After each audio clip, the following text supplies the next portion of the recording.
Good morning, everybody. I'd like to call to order the hybrid virtual Pasco County Board of County Commission meeting of September 21st, 2020. I'd like to also remind everybody to please silence all electronic devices and mute your microphones if you're not speaking. At this time, can we please rise for the invocation and pledge?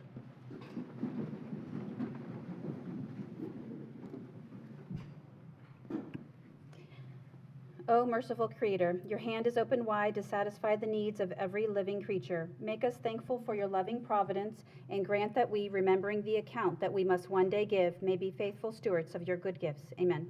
Amen. Pledge allegiance to the flag of the United States of America and to the republic for which it stands, one nation, under God, indivisible, with liberty and justice for all.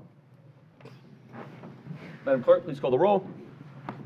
District 1, Commissioner Oakley. Here. District 3, Commissioner Starkey. District 3, Commissioner Starkey. Commissioner Starkey, I need you to mute your phone, please. Mute your phone, please. Thank you. Okay, He's here. District 4, Commissioner Wells. Here. District 5, Commissioner Mariano. Here. District 2, Chairman Moore. Here. Now's the time for public comment. Citizens are given an opportunity to comment on any item coming before the board during the public comment section. The board also takes public comment items to be placed on our future board agenda or other business under their purview. Due to the COVID-19 operation, to safeguard the well-being and safety of our citizens and staff, today's public comment will be handled differently. First, we will take public comment from those that we have pre-registered for our WebEx link and are currently in queue. After we read into the public comments, documents, PowerPoints, or videos that have been identified by members of the public to be read out loud, played at the meeting, or received and filed. Finally, we will take public comment for those currently signed up at the kiosk stations. Comment are not to exceed 3 minutes. This new format does not waive the request that when you address the board, comments are not directed personally against any commissioner or team member, but rather directed at the issues. This provides a mutual respect between the board members and the public. For WebEx and kiosk participants, after stating your name and address for the clerk, the timer will be activated and will start a countdown. After 2 minutes, one beep will sound, letting you know that only 1 minute remains. After the time is up, 2 beeps will sound, indicating that 3 minutes are up, and you should close your comments.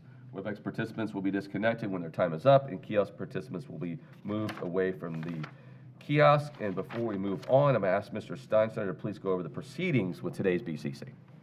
Be happy to, Mr. Chairman. On March 20th, 2020, Governor DeSantis issued Executive Order 2069, which recently has been extended by Executive Order 2193, which suspended any Florida statute that requires a quorum to be present in person or requires a local government entity to meet in a specific public place. However, the board has chosen to hold this board meeting with a quorum physically present, utilizing communications media technology for the public and team members to participate. A detailed advertisement was run in the Tampa Bay Times indicating the board's intent to conduct a hybrid virtual meeting. Even with Executive Order 2112, the governor's safe, smart, step-by-step order, large gatherings of over 50 people are not recommended to congregate in any public place that does not readily allow for appropriate social distancing.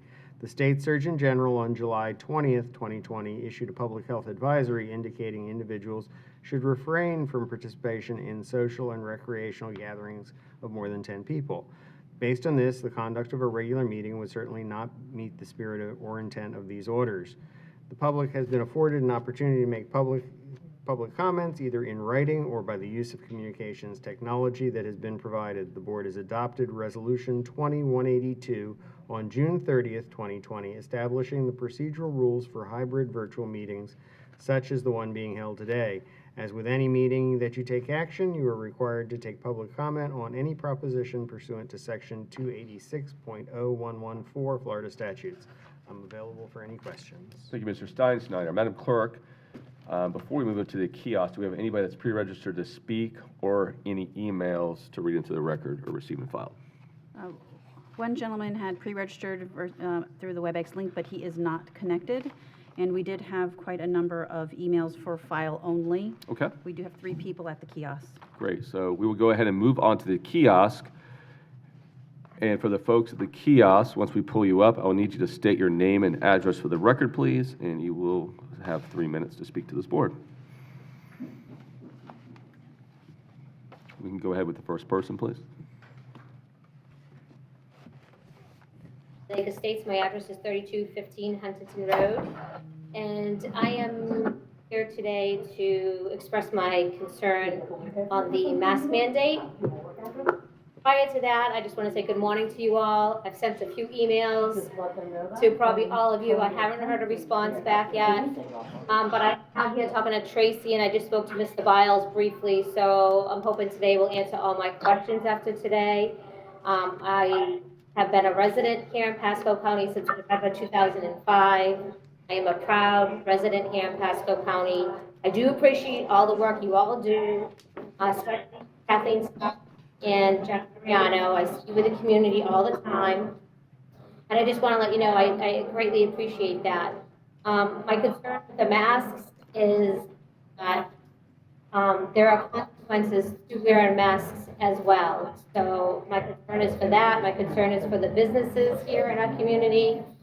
And I just want to make sure that, you all are getting the right science, data, facts, information. From what I understand, you get that from the Board of Health. I just want to make sure. I want to know what information you all in get to your decision on the, whether you think it is suggested or if you keep it a required mask mandate. I want to know all the information that you all use to get that, to come to that decision. And that's really basically all I have. I just want answers to questions, and I'm hoping to get that today after today's meeting.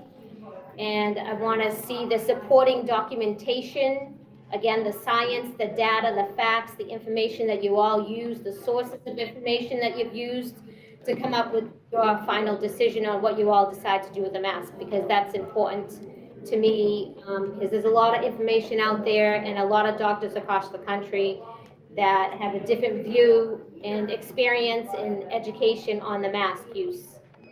That's all I have to say. Thank you. Thank you. Next, please. Hi, name and address for the record, please. I don't give out my address because I'm a guardian, but I am living in Gulf Harbors. My name is Carol Lee Schmidt. I'm the wife of a 28-year veteran in the Army. I hope that is okay. I can pass it on to Jack later, if that's okay. Just go ahead, ma'am. If you're exempt, that's fine. You're exempt, yeah, that's fine. You're good. Thank you. I am here today because I have many children that I would love to visit, but I can't because I can't wear a mask due to many, many medical issues. If you notice, I wear a medical alert because I have blacking out trying to wear a mask. Fractured my arm, my ankle, had a black eye. This is really hard for people with medical conditions to be forced to wear masks. I can't get my daughter an x-ray because they demand I put a mask on, not a shield. She has scoliosis. It's not fair to all of us. I could see it being highly recommended, but forced, especially with people with ADA issues, it's not fair. It's not fair to us. I have spoken numerous times to Jack and Kathy and others, and it's like, well, I don't know what I could do for you. Please help me. Let me be a mom. Let the other people who have medical issues be a mom. This should not be forced on us. You also stated, Dan Biles, on August 26th, that if the numbers kept coming down, that you would look at changing the mask mandate to highly recommendation. The numbers are really down. They're really down. Why are we still being forced? Thank you.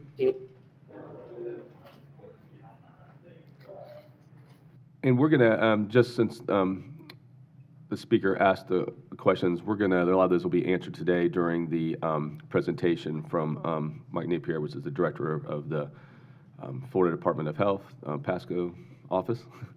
And in addition, we can also speak about if you have medical issues, how you're not required to wear that mask, and he can go into more details in that presentation shortly. That way your questions will be answered, ma'am. Thank you. Is there anybody else signed up to speak? I think we had 3, correct? One more. Okay, great. And hi. Hello, sir. Could I have your name and address for the record, please? Absolutely. Good morning. Bill Ball, Vice President and Chief Operating Officer with Tyndall Oliver. And I'm here today to talk briefly about agenda item C93, which is a task order between Pasco County Public Transportation and Tyndall Oliver. Basically, just want to say that we as Tyndall Oliver, as a long-term partner with Pasco County, appreciate the work we've done together over the past 25 years. We appreciate the potential opportunity that this task order represents. I just wanted to mention that this is a key service area that our firm offers throughout Florida and throughout the United States. And I am here in the lobby today should the board have any questions for me as the consultant for this. Thank you for your time. Thank you, sir. We appreciate it. I'm going to ask one more time. Is there anybody else that's walked up? There is nobody else at the kiosk. Okay, great. Thank you so much. Okay, that does it for public comment, ladies and gentlemen. We'll move on to the consent agenda. I do have a pull sheet. I have 8 items on that pull sheet. Would any of the commissioners like to pull anything else at this time? Yes, Mr. Chairman, C20. Okay, sir. So C20. Give me 1 second here. Any other items, commissioners? No more items? Okay. Chairman, I was going to pull C93, but Kurt's already pulled it, so I had plans on pulling it, but I'll discuss it when Kurt gets up there. Okay, thank you. Anything else? I'll entertain a motion for the remainder of the consent agenda. So moved. So a motion by Commissioner, Programmer, can we I'm sorry, stop? Commissioner Starkey? Did you have something you wanted to pull? Just that I don't have the list of pulls. Was C94 pulled? C94 is not pulled. Did you want to pull C94?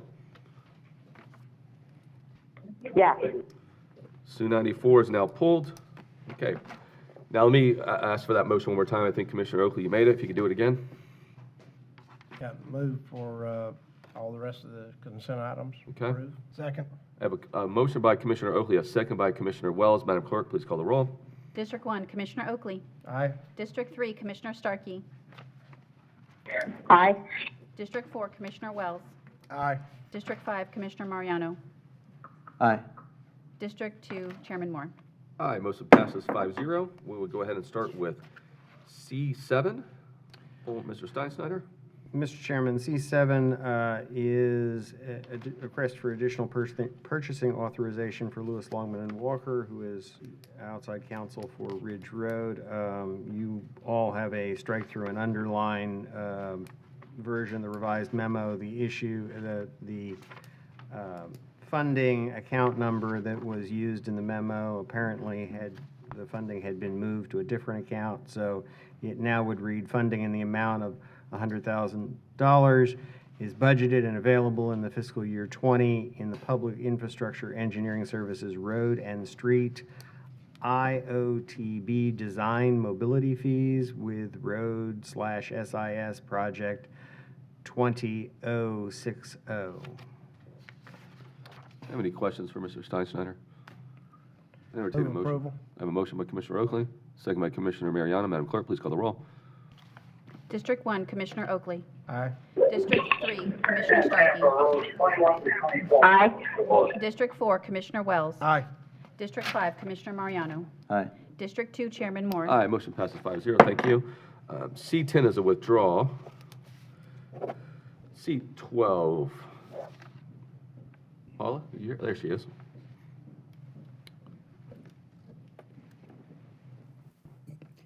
Good morning, Commissioners. Paula Baracaldo, Building Construction Services. We're pulling this item to revise attachment number 2, which is the quote from Carasoft Technology, and this is just to correct a minor clerical error on the last line of the first paragraph on the background statement. The statement should read, as of today, functionality to support residential single-family home construction has been successfully delivered. Move approval. I have a motion by Commissioner Oakley, Second. second by Commissioner Mariano. Madam Clerk, please call the roll. District 1, Commissioner Oakley. Aye. District 3, Commissioner Starkey. Aye. District 4, Commissioner Wells. Aye. District 5, Commissioner Mariano. Aye. District 2, Chairman Moore. Aye, motion passes 5-0. Thank you. C22 is a withdrawal. And Commissioners, I apologize, and I meant to pull something, but not only to discuss, so it'll be fine, but I'm going to just want a discussion with C96. If it's okay, we voted on it. but I did want to discuss it, so I'm going to add that to the end. Okay, C40, please. Mr. Whitaker?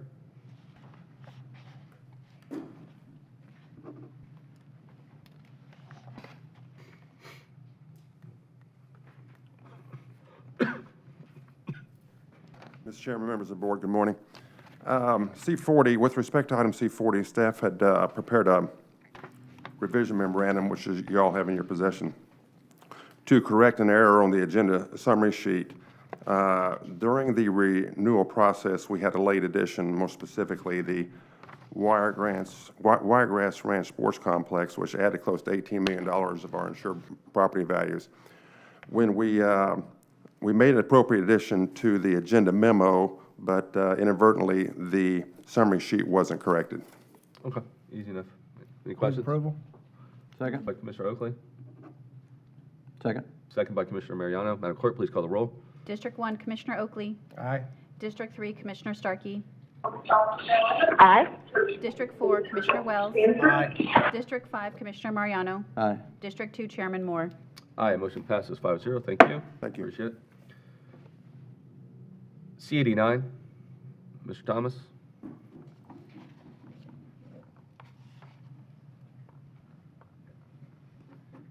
Good morning, Mr. Chairman, fellow commissioners. Adam Thomas, Destination Management Organization, Tourism Director for Pasco County. C89 is the third amendment to the Zimmerman Agency Agreement. We just had to change the signature page on the last page to reflect the third agreement, not the second. Move approval? Second?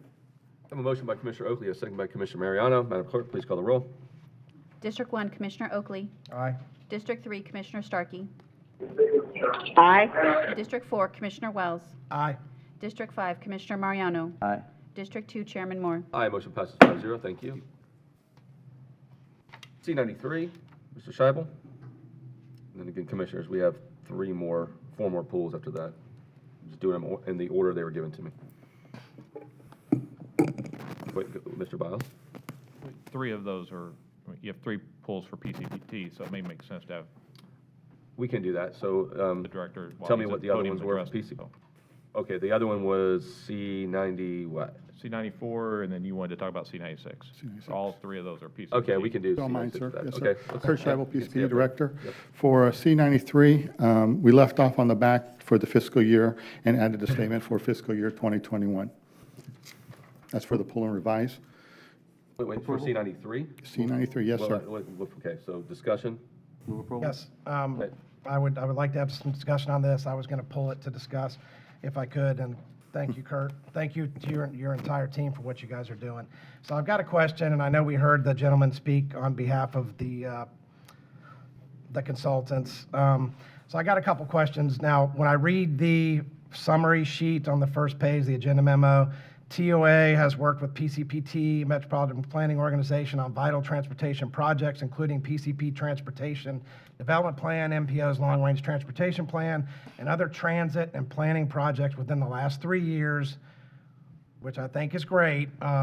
My question is, if they work with us the last 3 years, what have we done with the information? What are the results of the plans that they've worked with us on for the last 3 years? And First result was it helped us get our extension of the hours on Route 19. So we expanded the hours as part of the TDP. That gives us the goals that we're looking for. The other one is we're also looking in as part of the COA is the actions of developing a microtransit system in the upper areas where I believe that would be very good. I know I briefed that at the MPO meetings before. Other places where they've helped us out, and I can't speak to that, but I know they do a lot of work with the long-range planning for the MPO, and it briefed many different plans that they have worked with on this. And I'd have to ask the MPO what they did. For those are examples out of the things I gave you earlier. okay, and this board, I can speak for a couple of us, aren't maybe huge fans of consultants in general. And I know when this was approved in December, it was approved with 9 other consultants for 9 other departments. So quite frankly, if I would have seen this for you, I would have pulled it and we would have discussed it then. So that's on me. So that is what it is. So when I look at like 4.5, prepare for and participate in budget meetings with county staff, develop staffing assessment methodology memo, which is what they're saying they're going to do, conduct staff interviews, perform staffing needs and capability assessment, prepare technical memorandum number 3. I've said this from the beginning when I first got elected. Again, we've come a long way with working together, but we're still not there. You should already be doing all this. We should already be working, because I know Terry Pitos and his team, they already have a long-range transportation planners. You're included with, he's got transportation folks on his team that part of what they do is include you and your team on the future, looking out, 25 years. So my thing is, I don't know that we need this consultant. I think that the team's very well, either way, I'm not going to vote in favor of it. I think that if you were to bid this separate on your own, I think that you might I can think of 3 local companies in the region besides them that their niche is transportation. And I'm not taking anything away from this. They do a lot for us and they do a lot for the region. But I think if you would have done it separate and what you do is a little different. But my question is, again, if they've already been helping us for 3 years, and I know you gave me a couple examples which should have been on here, but basically there's two plans on here. Really, they haven't done much for us, for your team, in the last 3 years, and you stated on here that we worked with them. So that's my issue. I would like to see you either put this out to bid or find a way to do it internally. I think that, we talk about like the Sterling stuff in here. They talk about, we already have a certified Sterling person on staff, and I know that they've worked with you on some things.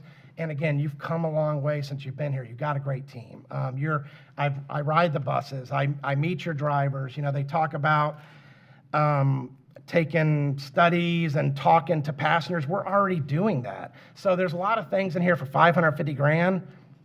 It's a lot of money. I can think of other counties that have had transportation folks, like a Sarasota County, which, they're about $100,000 less, or 100,000 people less than us. But that consultant they paid $250,000, $300,000 for. I just want to make sure we're getting the right bang for our buck. And I honestly, and I'm not taking anything away from you and your team, but I think that we have a great team here, and a lot of these things we should already be doing. And you're not the only department, but we should already be collaborating together to where I think the scope doesn't need to be so large. Again, I think a lot of these things you're already doing. And again, I'm not taking anything from you. I think you've done a great job with your team, but I'm not going to approve this. I would like to see you put it back out to bid or find a way to do it internally. And I think I can think of 3 other companies in the region that weren't aware of this bid because there was 9 other bids put out with other departments. It was kind of, I don't want to say hidden, but it was in there. It was down towards the bottom and in there. So Commissioner, that, before you respond, I got more questions. Yes, sir. Commissioner Oakley. Yeah, my question is, $550,000 for this, is that for 1 year? No, that's over the life, for the life of the project, sir, from now until the end. That's the not to exceed amount. So they've been working on this $550,000 for the last 3 No, years? we haven't started yet, A sir. new project? New project, yes, sir. Okay. Just seems like a lot of money. I understand. We need to get the best bang for our buck, so I'm not too sure I'm in favor of Okay. $550,000 for that. Oh, do you want to answer them now, sir? or you want I'm to going wait till- to keep going for a second if you don't mind. Just we'll get everybody out. Yep. Commissioner Mariano. Yeah, Mr. Chairman, I think Commissioner Wells brings up some great points. It's probably something we need to relook at. We try to keep our business local as much as we can. Not that these guys aren't local, they're the next county over, and they've been with us a long time, and obviously, they've done a good job for us. But if there is a way to save money, I think we ought to go take a look at it. I think this thing, maybe you guys should pull this thing back, bring us back something more detailed, and then let's go take a look at what we can do, putting it up for bid to get even some other companies to bid on it to try to save money. And let me go to Commissioner Starkey. Did you have anything?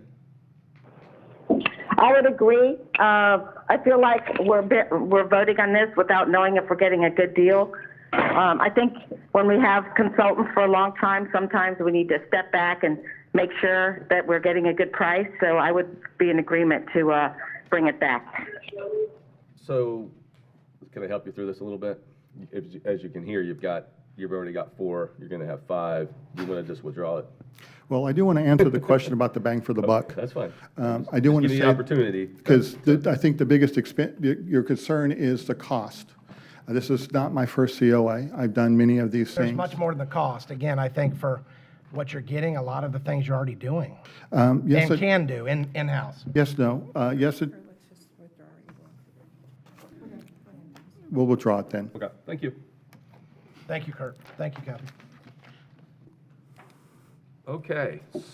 C93 is withdrawn. C94?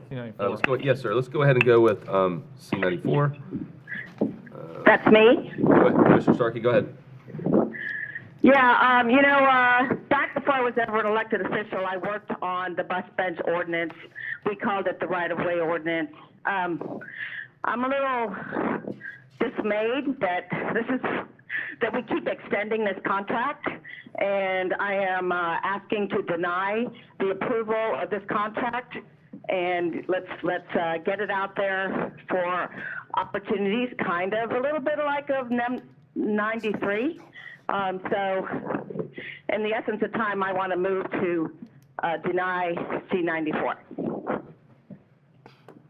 So, Commissioner Starkey, it is on the street, just so you know. I want to make sure you know that. I just found out that, and Mr. Scheibel can tell you, that the bid is out on the street now. It's on the street right now. I believe October 20th is a closure date.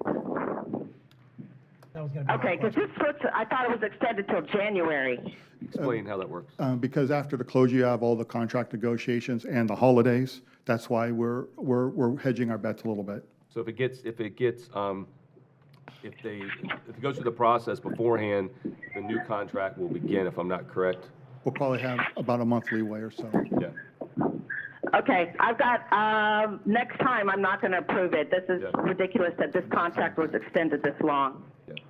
No, Commissioner Starkey, I don't disagree with you. I just want to make sure you knew that. We did find out it is on the street now.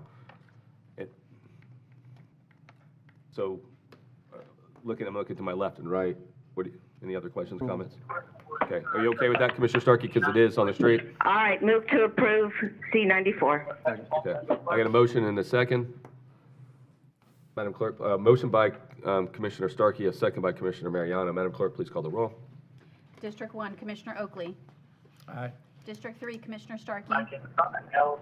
Aye. District 4, Commissioner Wells. Aye. District 5, Commissioner Mariano. Aye. District 2, Chairman Moore. Aye, motion passes, thank you. And C96, and we already approved this, and Mr. Scheibel, it's nothing to obviously do with you or your department. I just wanted to have a conversation because, and Commissioner Starkey, I'm sure can attest to that or may want to weigh in a little bit. We're approving the T-BARTA contract. Hillsborough County voted 7-0 that T-BARTA cannot use any of their funds for their lobbying efforts. And I just go back to, when do we start deciding how money is spent? Is this gonna happen with, Regional Planning Council? Is gonna happen with every other committee and board that we're a part of moving forward to allow a county to make stipulations on how just their money's spent?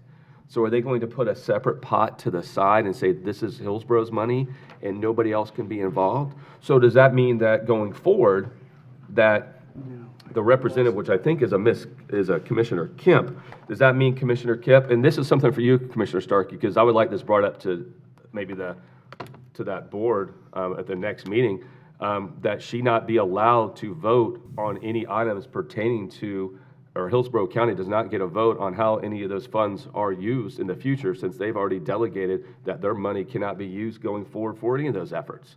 So they should not be able to participate in votes related to that at all, in my opinion. And I would agree with you, Commissioner Moore. We had a discussion that we thought this was totally inappropriate and unheard of, and we were all dismayed that they took this action.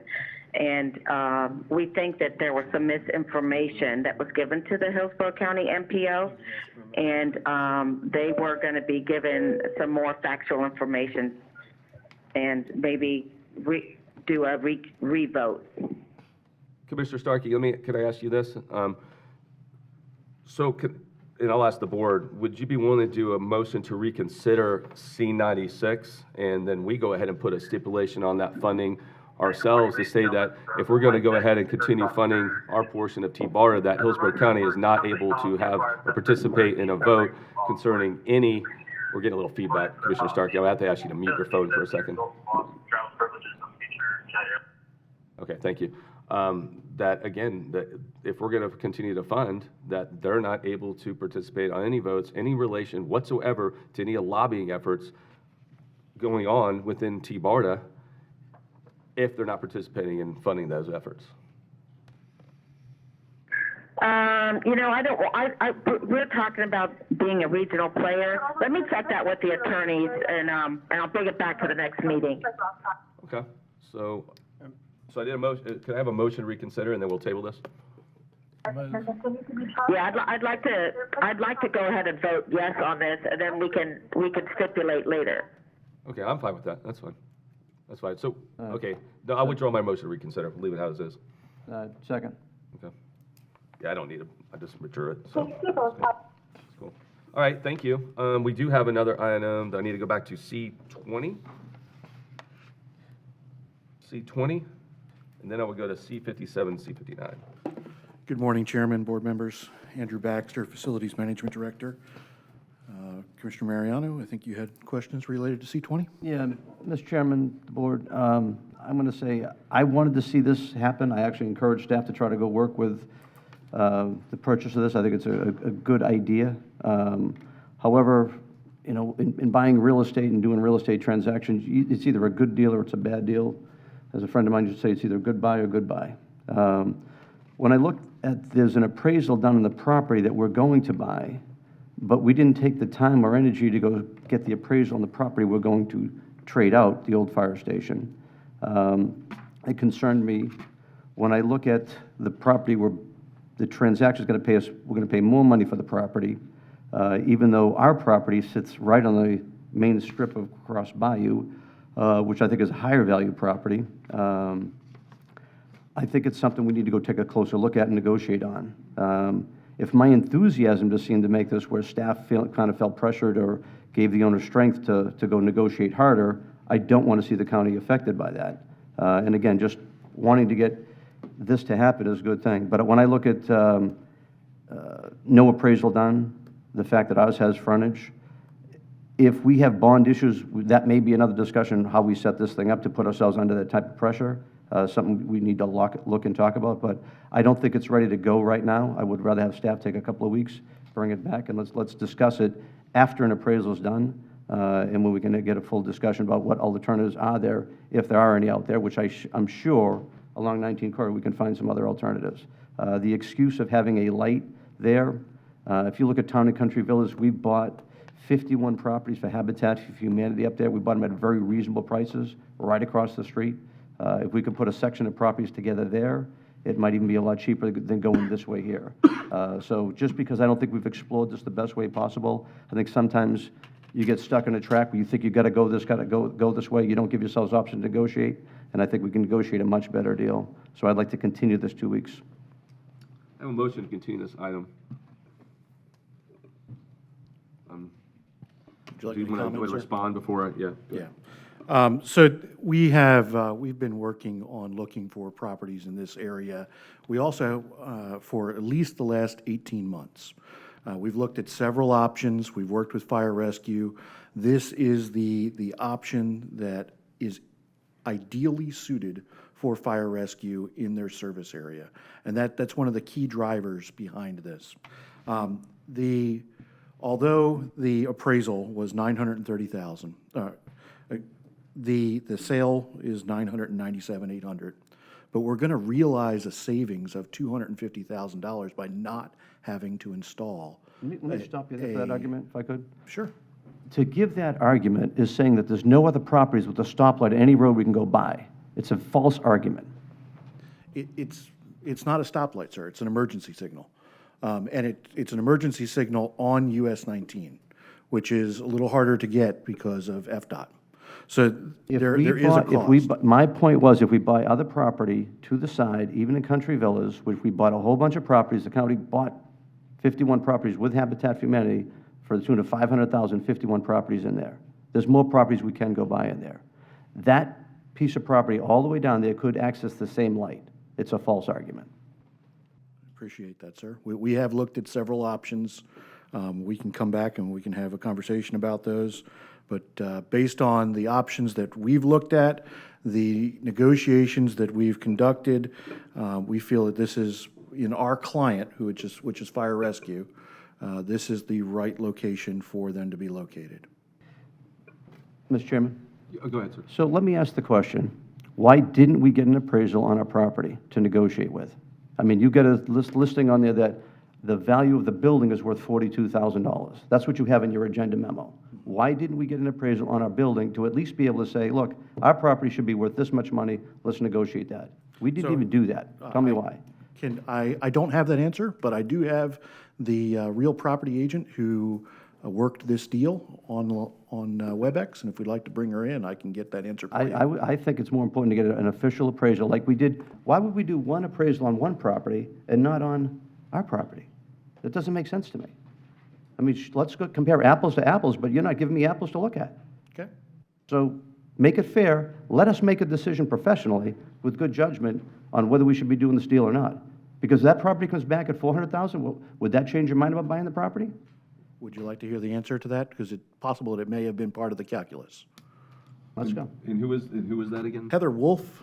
Okay, let's bring Heather on. But while Heather's coming on, let me go ahead and have Commissioner Wells ask a question, because I don't see her on just yet. I just had a question. Now, we're already there existing right next door. Are we going to, correct? Yes, sir. So we're just going to knock that down and use our property as well and also buy Mr. Gillis? No? No, sir. Okay. The part of this deal is that we will be transferring the existing property to Mr. Gillis after the new fire station is constructed, and that we have time to do that, and that's part of this agreement. So for the 900-something thousand, we're also going to give him property? We're also giving the transfer of property. I got a question.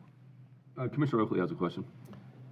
If we're gonna trade our property and we're not getting an appraisal for it, why would we pay someone $900-some thousand and just figure a cost of our property against it?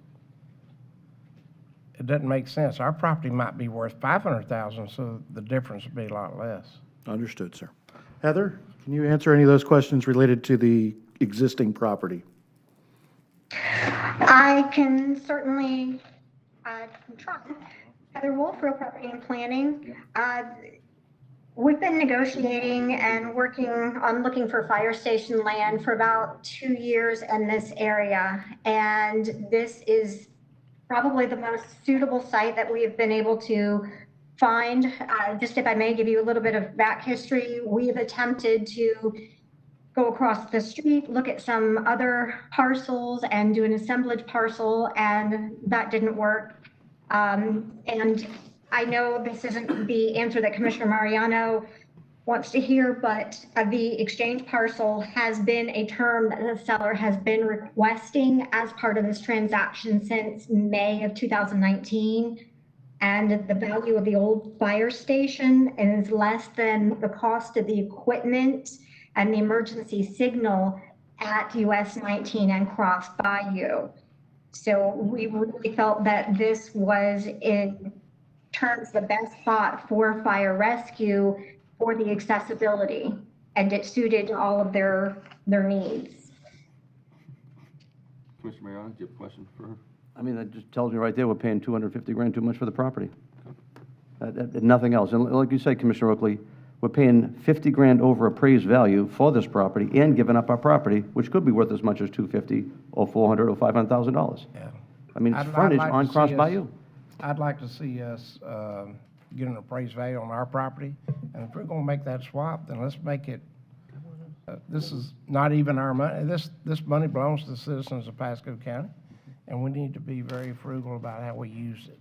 And I think without an appraisal on ours, with appraisal on ours, say our property is only 200,000, then I'd be willing to pay the difference and give them our property, but not just hand it over at a small price without even getting an appraisal. So I think the motion on the floor from Commissioner Mariano was to continue this and get an appraisal on the property. Is that what I'm hearing? That's a motion. That's the I'll motion. second it. I have a second. I have a motion by Commissioner Mariano to continue this item to a time uncertain, because we don't know how long it's going to take for the appraisal. I have a second by Commissioner Oakley. Madam Clerk, please call the roll. District 1, Commissioner Oakley. Aye. District 3, Commissioner Starkey. Aye. District 4, Commissioner Wells. Aye. District 5, Commissioner Mariano. Aye. District 2, Chairman Moore. Aye, motion passes 5-0. This item will be continued. Thank you, sir. Thank you, sir. I think that's it, right? No, I'm sorry. Whew. There were so many added at the last minute. If I'm not correct, the last two are 57 and 59. Yes. Okay. That is correct. Thank you.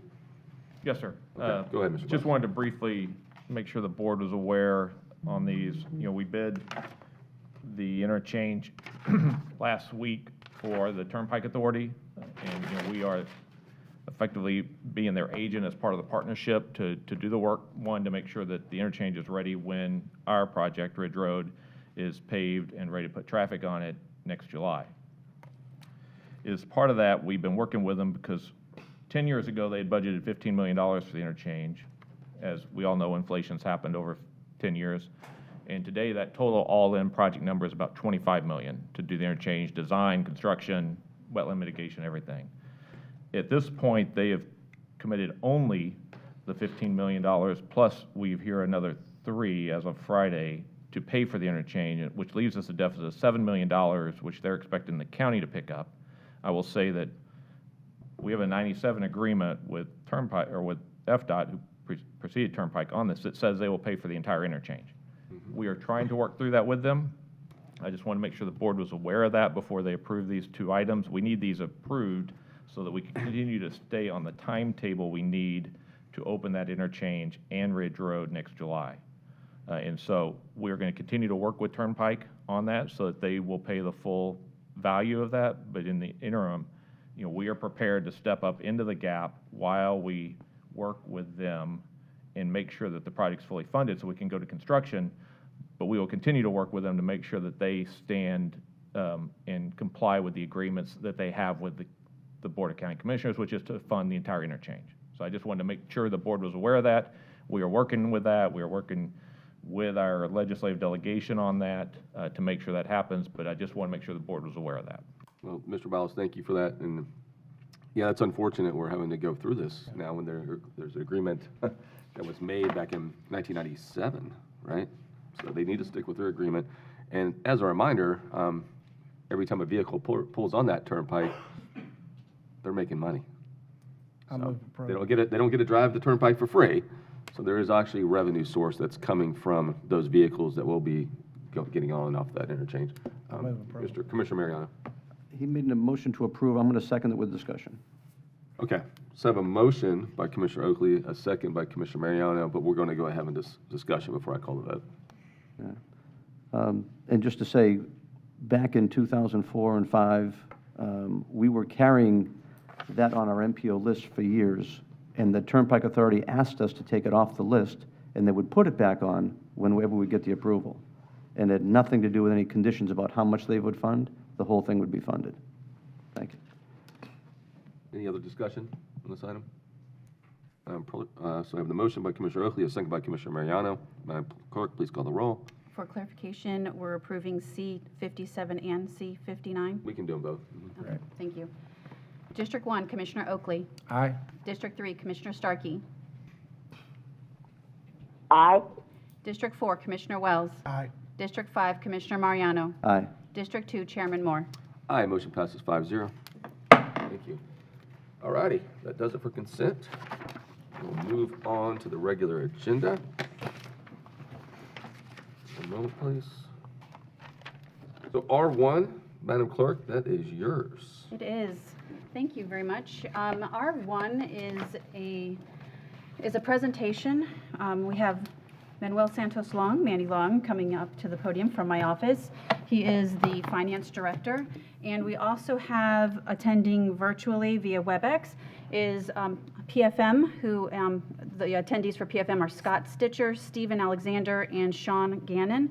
And we're here to present to you the investment portfolio to let you know how it's going.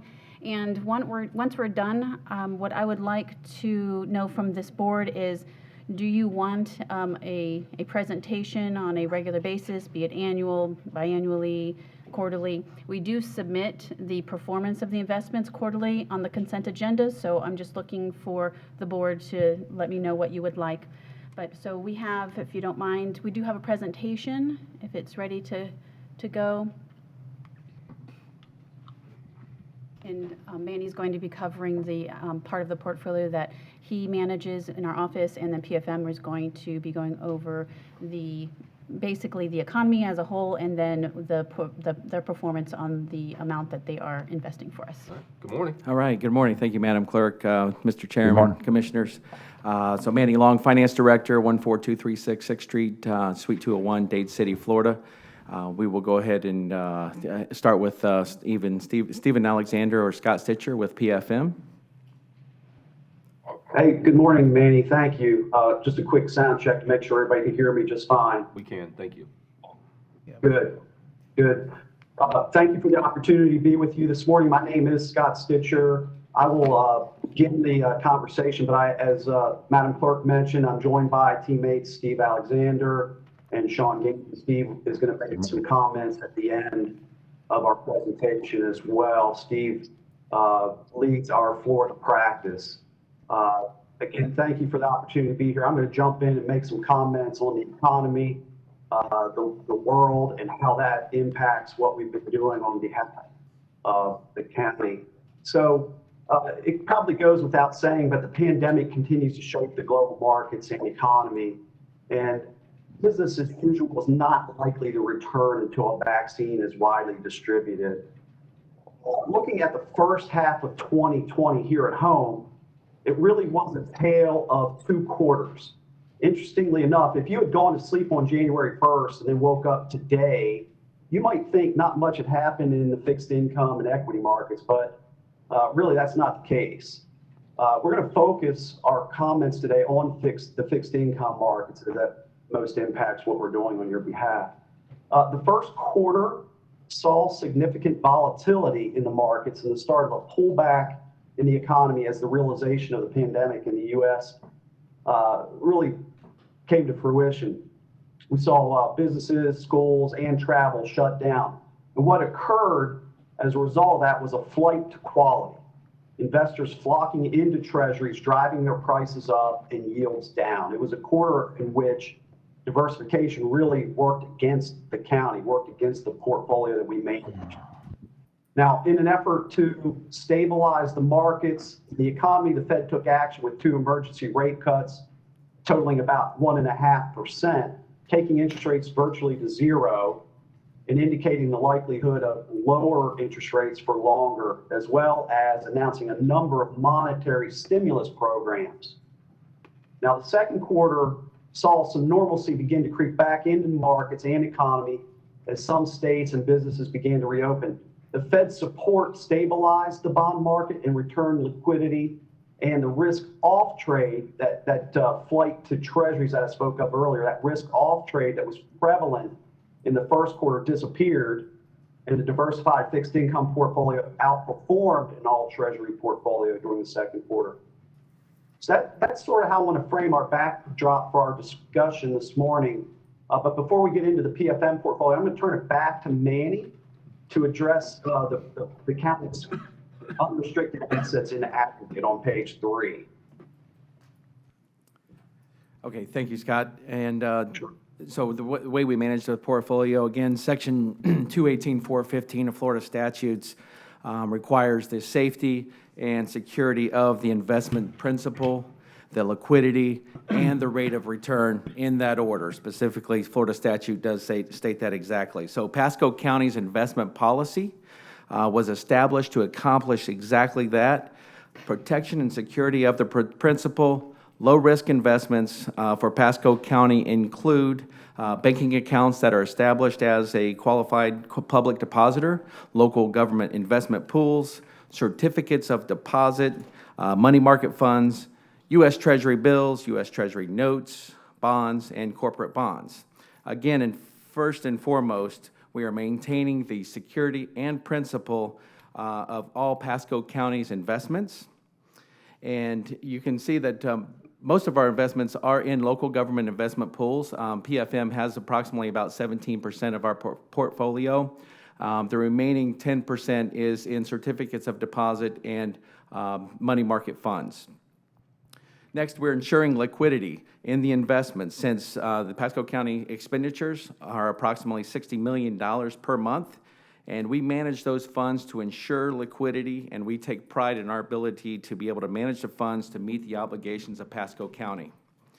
Finally, interest income earned through the end of August for FY20 was $24.4 million. Again, ensuring that we do protect the principal of the investment and the taxpayer dollars that are invested here in Pasco County. So, Scott, I'm going to turn that back over to you to go over PFM's management of the portfolio. Great. Thanks, Manny. So I'll work from slide 4. Just make some high-level comments on the portfolio, again, that PFM manages on behalf of the county. A lot of information here. I'll try and condense it into a few comments for you.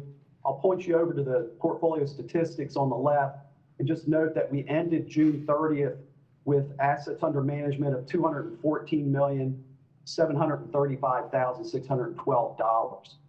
I'll also point you to the fact that this is a very high quality portfolio with an average credit quality of AA. We show you that breakdown in the upper left pie chart. It is a diversified portfolio, so the upper right-hand chart speaks to the sectors that we invest in. And I mentioned earlier that the diversification worked against us in the first quarter, but definitely worked against us in the first quarter, came back in favor during the second quarter. I want to stop for a moment, though, and just speak to the yield at cost. Again, as Manny mentioned, safety and liquidity is the priority for us, but thirdly is yield. We are trying to earn a competitive return on your behalf. I want to point you to the yield at cost, which is 1.99%, which is very favorable given where short-term interest rates are going.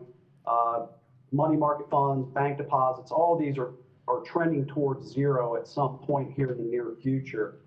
I point you to this 1.99% because this is a longer duration portfolio, you should continue to earn an attractive yield for a longer period than what an overnight investment is going to provide. So to put that into perspective, I'll point you to the number right above that, the yield at market, which is 0.75%. So again, let me put this into perspective. Today, your portfolio yields 1.99%, okay? If you hypothetically could go out and buy your portfolio today, buy all the same names, all the same weights, you would actually only earn 0.75% if you were to buy this portfolio today. So this is one of the benefits of having a long-term portfolio, having locked in this portfolio a while back. You know, your decision to go out and RFP and hire a longer duration portfolio manager is definitely going to benefit the county here as interest rates again move to zero. So an interesting point I wanted to make there. Let me go to what you're really most interested in hearing about, and that is on page 5, where we show you performance. Now, good. There's a lot of numbers here, but I'm only going to focus on a few of these. I want to drive home the story that I told about the flight to quality in the first quarter and then diversification coming back in favor at the end of the second quarter. So I'll point you to the column that's labeled 331.20. You'll see our return for the quarter end, so the 3 months ending March 31, was 1.4% gross of fees, 1.39% net of fees, and then the benchmark, which is again made up mainly of treasuries and agencies, up 2.78%. So you can see that flight to quality where Treasury outperformed worked against a diversified portfolio. We underperformed the benchmark during that quarter. Fast forward to the end of June, the portfolio returned 1.55% for the 3 months ending June 30. Net of fees, 1.54%. The benchmark only up 0.14% as, again, the markets returned to somewhat normalcy. So we outperformed by 1.41% gross of fees and 1.4 net of fees. I'll point you out to the 1-year number. This aggregates the previous 4 quarters, and the portfolio returned 4.33% versus the benchmark at a 4.05. So we've outperformed by about 0.28% gross of fees and 0.22% net of fees. I just want to caution that I think a return north of 4% is going to be challenging over the next 12 months. Given interest rates have fallen so much, there's really not going to be that price appreciation that occurs when interest rates fall.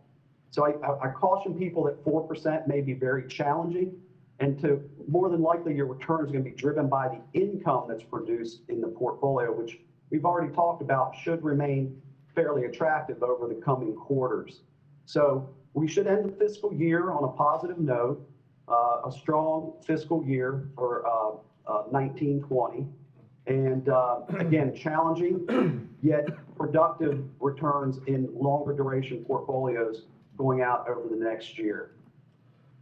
I'm going to turn it over to my colleague, Steve Alexander, for an asset allocation or compliance summary on slide 6.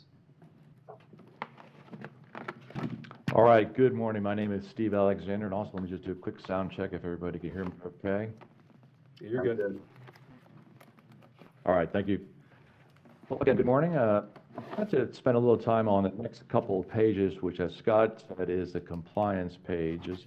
And to follow up on Mandy's discussion about safety, liquidity, and yield, they're also the compliance. As you know, the county has a very detailed investment policy that stipulates the permitted investments, various types of asset allocation percentages to ensure diversification within the entire portfolio. We monitor the compliance on a regular basis to ensure that the compliance of the investment policy is fulfilled on an ongoing basis.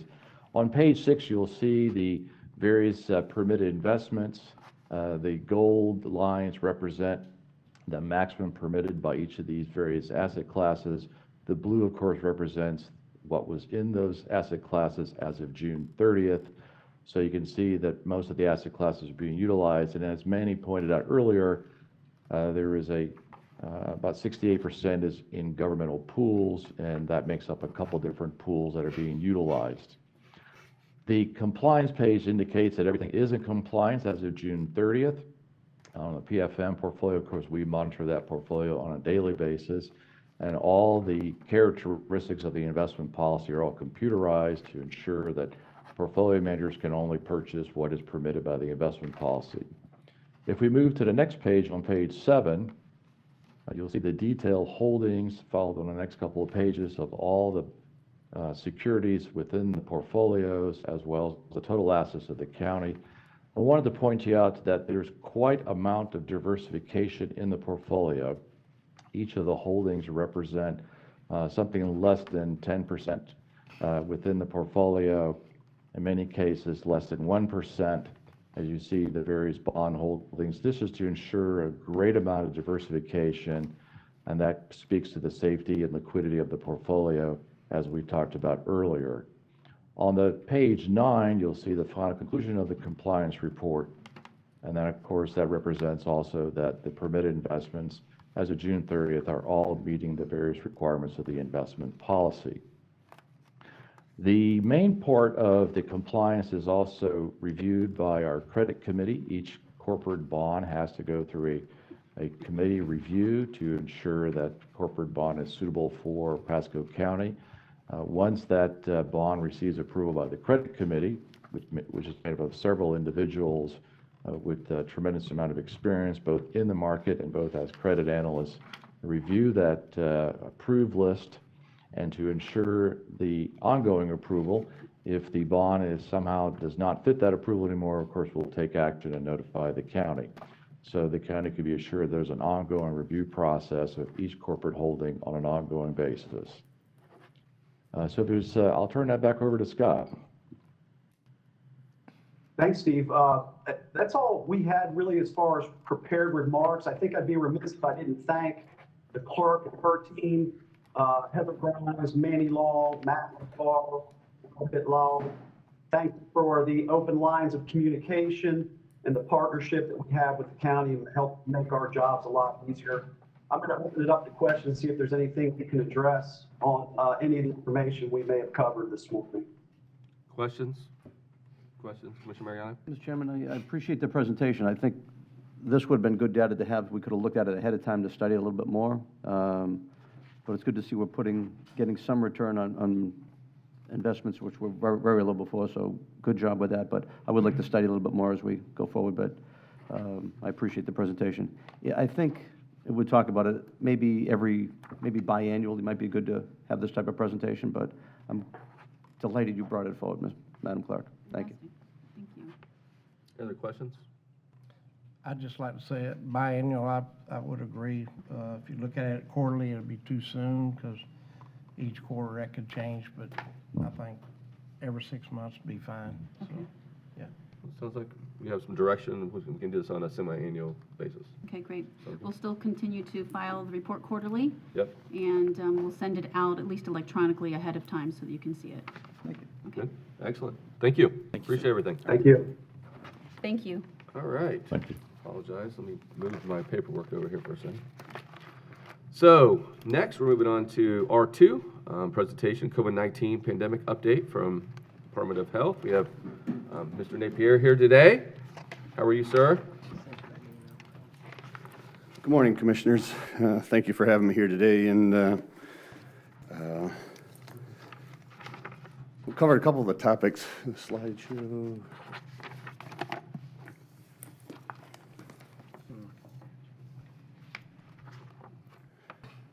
All right, move on to the next slide, please. And Mike, A couple of these things. For the record, you got to. Oh, I'm sorry. Mike Napier, Florida Department of Health, Pasco County, 3400 Flormar Terrace, Newport Richie. Several of the things that we're going to talk about, but I think are important to remind us, is the COVID response. The governor did extend the executive order till November 4th, and the Surgeon General continues with his public health advisory.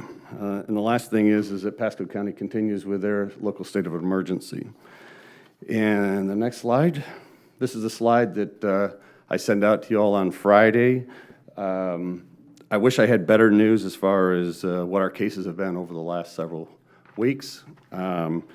This slide, and we've got some markers on here from everything from Memorial Day to Phase 2 to when the county put the Surgeon General put the mask order out, and then Pasco County, 4th of July. And the blue lines are the number of cases each day. The big one, the blue line that goes all the way up to almost 9,000 is the cumulative number of cases. And then the red line is the 7-day rolling average of new cases. And where our concern is at the very end of that graph, where we're starting to see some increases in numbers, and I'll get a little more specific on that as well. And next slide.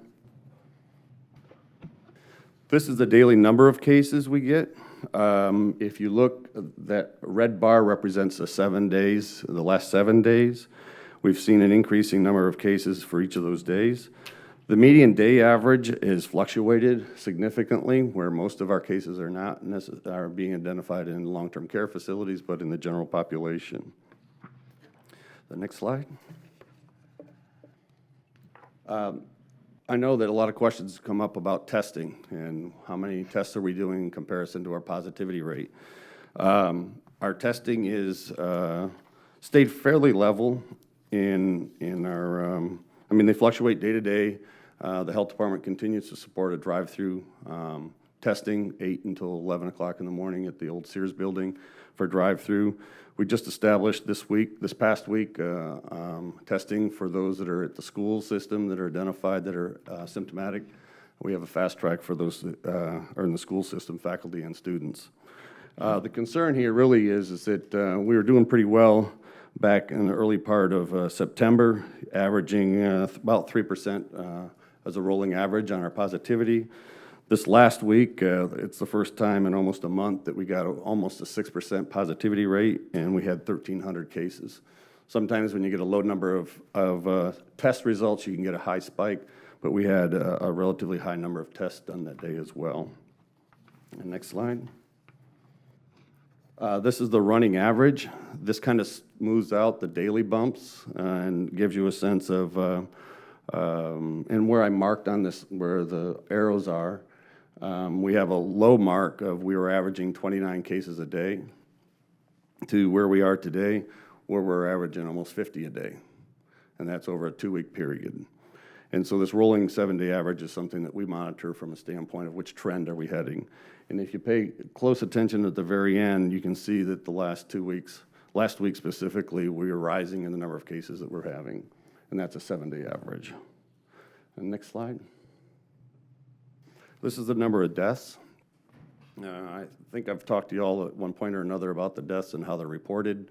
Many times you'll see on the death count that we'll have 6 or 8 in a particular day. That's the day that they're reported to us. They're not necessarily the day of the death. And so we go back and put this graph together to give you a sense of when we were heat of the epidemic, we were having a significant number of deaths. And now we're down to 1 or 2 a day. 1 or 2 are still too many, but we are trending out, and that's kind of leveling off. The next slide. I know that schools were a big question for us on what the impact of school openings were going to be. We have a total of 79, this was as of Friday. We had a total of 79 students and 26 staff that have tested positive for 105 total cases. I think the thing that many people worry about is the next section, which was that we have almost 1,400 students exposed at school, which means that they're going to be sent home for that exposure time and making sure that they're staying home for those 10 or 14 days, depending on their exposure. And we've had 128 staff that were exposed at school. Go ahead, Chairman, if I could stop your mic real quick. Remind me again how they consider exposed. So kids in a class with 30, I don't know how many kids are in classes now, 20 kids, they're all considered exposed because the one kid's positive, or? Yeah, it depends. One of the things that we started when school started, we set up a command center with my epidemiologist, my nursing director, and the school administration so that we could get into the nuts and bolts of, okay, if that classroom is in a elementary classroom and there's 20 kids, we go back and talk about what their exposure plan is. And in that case, they may be all 20 of them have to be excluded. If they're in a classroom where they're in high school and they're not going from class to class, they have to go on a case-by-case basis. If the school's following their protocols, and they are, then it's a matter of, I can't say every kid that is exposed, depending on the exposure. Because remember, it's a matter of 15 minutes or more of close exposure time, and then making sure that they're 6 feet apart if they're not. And we have to go through that scenario, each of the classrooms, and where they've been, if it's a Monday versus a Friday, because they've had all week of that exposure. So there's a lot of criteria that goes into the determination of whether the student has to be excluded or not. I know that's not a straight answer, but it's a one that we have to take in, and why we put that command center together to be able to talk to the school administration and talk to parents and also the epidemiologist. Okay.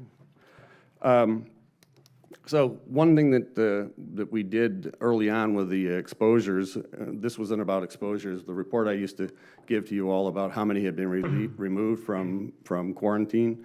That was those that were positive, and they've gone through those 14 days of exclusion, and they could come back. In this case, I wanted to be able to say that out of the nearly 1,400 students exposed at school, we have 857 staff and students that are currently quarantined, but also we have 542 people that have been released. So it's one of those rolling cycles of when people have been asked to stay home because they're potentially exposed, and then making sure that they're able to return to school as soon as possible. The next slide. This is something that we collected from CDC and the Harvard Global Public Health Institute. I know there's been a lot of question. I've been following this very closely in neighboring counties to come up with, okay, at what point do we decide that we can reduce the mandates and the social distancing? From a public health standpoint, I have to tell you, when we have a vaccine or when we have medication to treat COVID. From a practical standpoint, we need to be able to get some numbers down to a point where we're at right now 49. If you look to the arrow to the right, we're at 49 averaging a day. This was a matter of, and I want to make sure I point this out. If you look at the first red arrow, you see 175 per 100,000. That is that rate, that's the 25 per day times 7 days. We have 550,000 population, so our number would be 138.5 per day cases if we were in the high.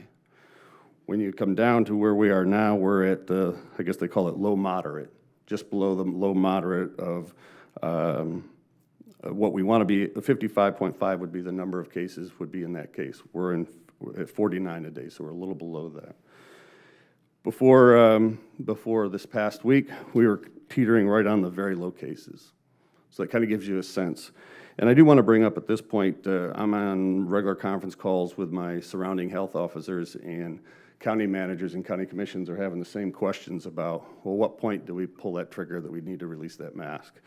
And we have, and I believe that the county managers have been talking, I know we've been talking, to go to USF or some other location to be able to have an institute to be able to do some studies to be able to say from a regional standpoint, because we're all getting the same question, right?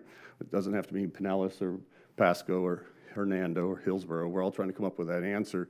So we're actually looking to the academics to be able to come up with something from a regional standpoint.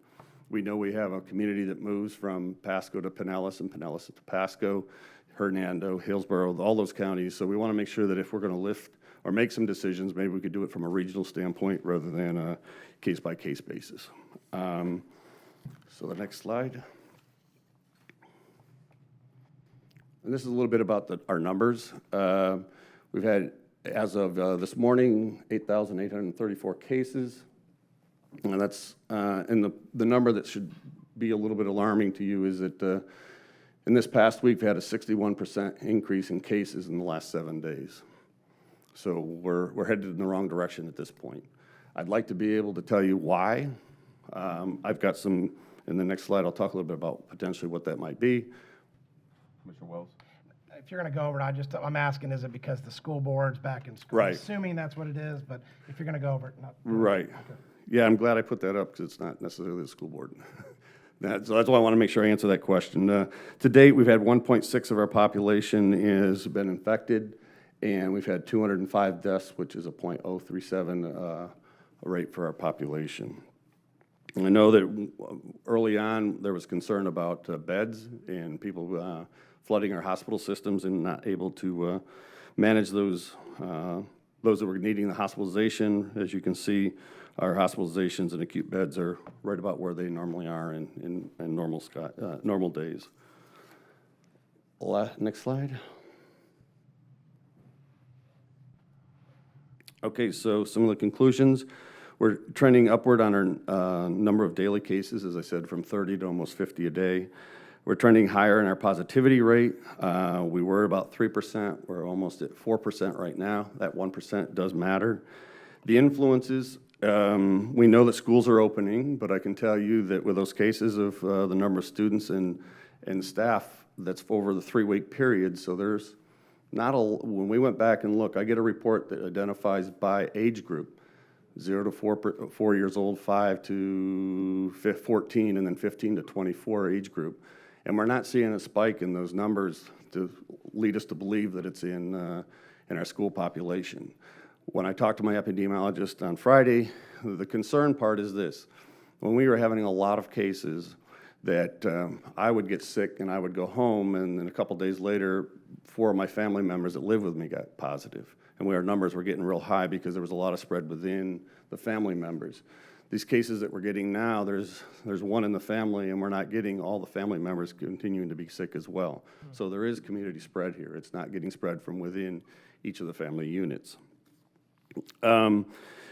Labor Day, we're seeing an increase. That could be an influencer. In the bars opening, I think it's probably too early to tell because it is a 2 to 14 day incubation period from the time it's spread.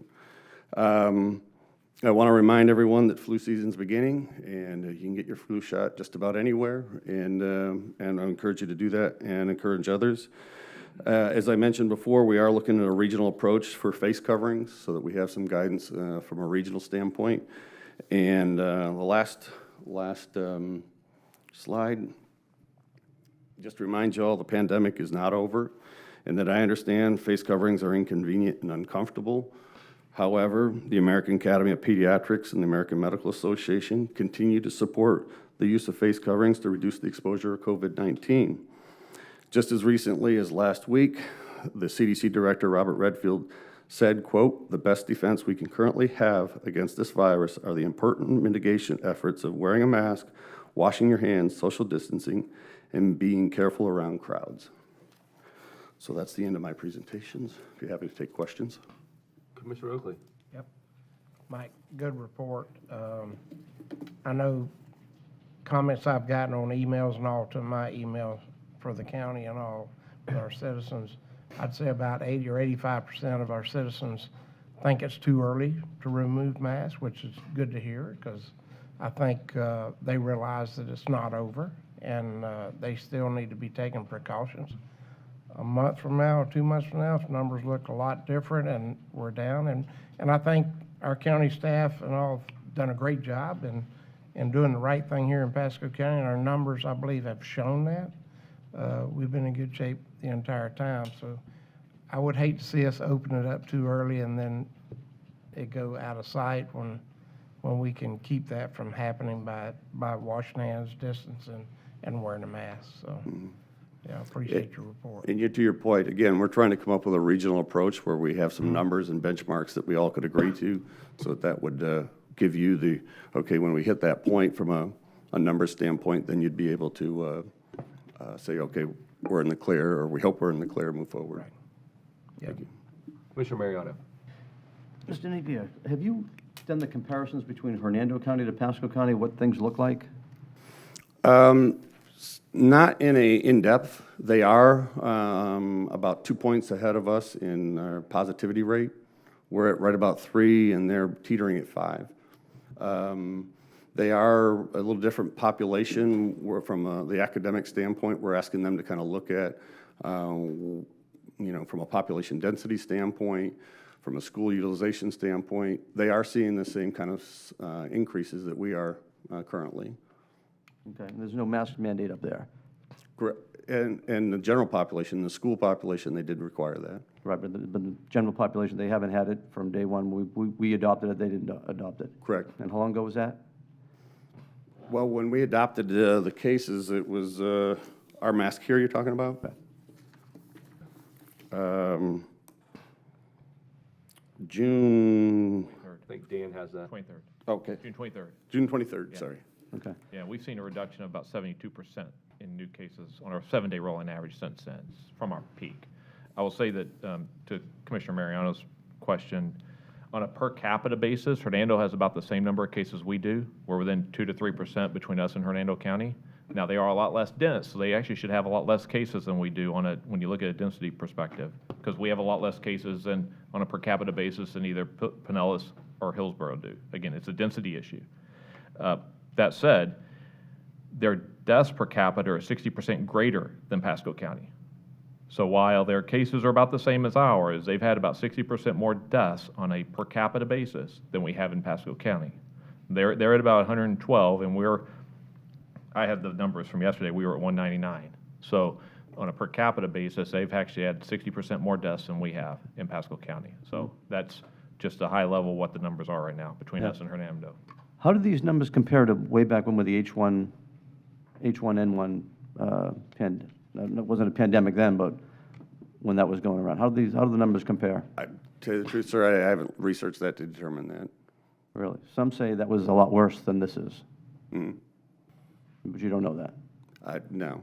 Well, I think the virus is more severe than H1N1. I think the virus was attacking children in H1N1, and that was the older and the younger with a focus on the H1N1. Now it's predominantly the elderly. And looking at preventions that have been done. Well, I don't want to get into being a doctor. When you look at the spikes that we had, spring break affected a lot of different things all around this country. Moved it around, numbers were spiking up, and that led to a lot of the pandemic to explode. What they did in New York as far as putting people in nursing homes together, not protecting them, certainly cost a lot of lives up there without protecting them as much as they possibly could have. But from what you've seen, even with the 4th of July spike that there was to where we are now, to Labor Day spike, really, these spikes are getting smaller and smaller, aren't they? I mean, the schools, everyone's worried about what's going to happen to the schools. They've been in for 3 weeks now. Yeah. And we're not seeing much, though. It's only counting a week if you count in what Right. could be happening. I mean, Where we're seeing, where we are seeing spikes that are in Hillsborough County specifically, that age group of 15 to 24, which is the college students that any of them are on campus. And you see that on the news every night where they're having parties, and that's where we don't have a campus here where there's that many students. St. Leo's been great to work with. They're very cautious with what they're doing out there. So we're not seeing that spike in the student population of that age group. I mean, I think everybody's paid attention that everyone's protecting themselves. I think everyone's washing their hands, they're distancing, people are wearing masks, and I think, tell me how effective is a cloth mask compared to a N95 mask? Well, they're designed for different things. An N95 is to protect you. The mask is a matter of making sure that you're not expiring respiratory droplets. An N95 is really to protect anything coming in on you, and they're fitted differently. You have to be fit tested. They have, anybody that's been fit tested, you know you have to put the mask on, and then they have a smelling apparatus to see if you can smell through that mask. So it's really protecting yourself. A facial mask, face covering, is to prevent, if I sneeze, that I don't spread droplets to you. So the masks are very different. So the N95 works very well to protect you. It's going to let stuff out because it only filters one way. Right. The cloth mask really has got even less protection than an N95, even going out, wouldn't you say? Well, I'm not a mask expert, but I would say that if I sneezed and sent respiratory droplets towards you from here, and I put this on, then I think it would make great sense that all those droplets didn't get to you. So Sneezing aside, no matter what mask you have on is going to hold that sneeze in, that's good. I'm talking about regular breathing. When you breathe through an N95, it's designed to release it out. A surgical mask is only designed in a surgical atmosphere. They say if a doctor may sneeze or contaminate the wound he's working on, that's Right. what that's all protection. It's all loose going around. Correct. So it doesn't really protect stuff that's going to go out other than sneezing and what have you. Well, one other advantage of wearing a mask, and this is studies, and you can find these studies as well with New England Journal of Medicine, was the act of wearing a mask is a great way to remind yourself that you need to protect yourself. The mask isn't the end-all, be-all, but it's a constant reminder when you're out there to remind yourself that maybe I do need to wash the hand cart and at the grocery store or wherever. The mask isn't foolproof by no means, but if you put that with the 3 other things, or the 2 other things of washing your hands and social distancing, Dan made a great point. We reduced our rate by 72% when we instituted the mask ordinance. That didn't happen just because it happened. It happened because we instituted those 3 things together to make sure that we're not spreading the disease. Any one thing isn't going to work. Social distancing is 100% because you don't get anybody close. But other than the other 2 pieces, when you can't social distances, do work. Okay, so reminder is the biggest part of the mask. Yeah, well, that's a part. I wouldn't say it's the biggest one. It is a part. Wearing the mask is a sign that, yes, I need to remind myself. How many of y'all got out, go to the store and forgot it, and go back up to the car to put it on, right? Me all the time. We've all forgotten it. So I think it's one of those things, it's a reminder that I need to be careful. Questions? Mr. Wells? If I could, and Mike, again, you've done a great job. I've got my own opinion, my personal opinion on things, but I wear a mask when I have to, and quite frankly, if it's going to save somebody else if I do get it, then it does. Sure. Could possibly save lives. And again, you and your team have done a great job. My question is, I like the idea of bringing in USF, but I mean, at this point, are you basically just saying we're going to have to wait till the cure's out, and then that's when we're going to go to no mask? I know at the beginning, we talked about the number being below 4%. I believe it's below that. Now we're kind of, and again, I respect the heck out of you and your team and what you've done. You've done an unbelievable job. Everybody has with it. I understand the regional thing, but again, at this point, last meeting was, hey, we're going to give the school a month or so, which I agree with, and let's see what the numbers do. I think the school board, no matter what we were to decide, I think they're going to keep the mask, and it's probably not a bad idea if the numbers show that it's needed. But again, so when are we talking about USF? When can we get something? What I've seen in places, and this is what bothers me, you've got the national news is scaring everybody. Oh my God, you're going to die. And people have died.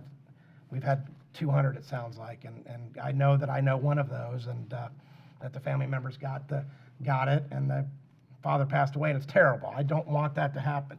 My son's at college. I worry about him coming home and me getting it, and so I do.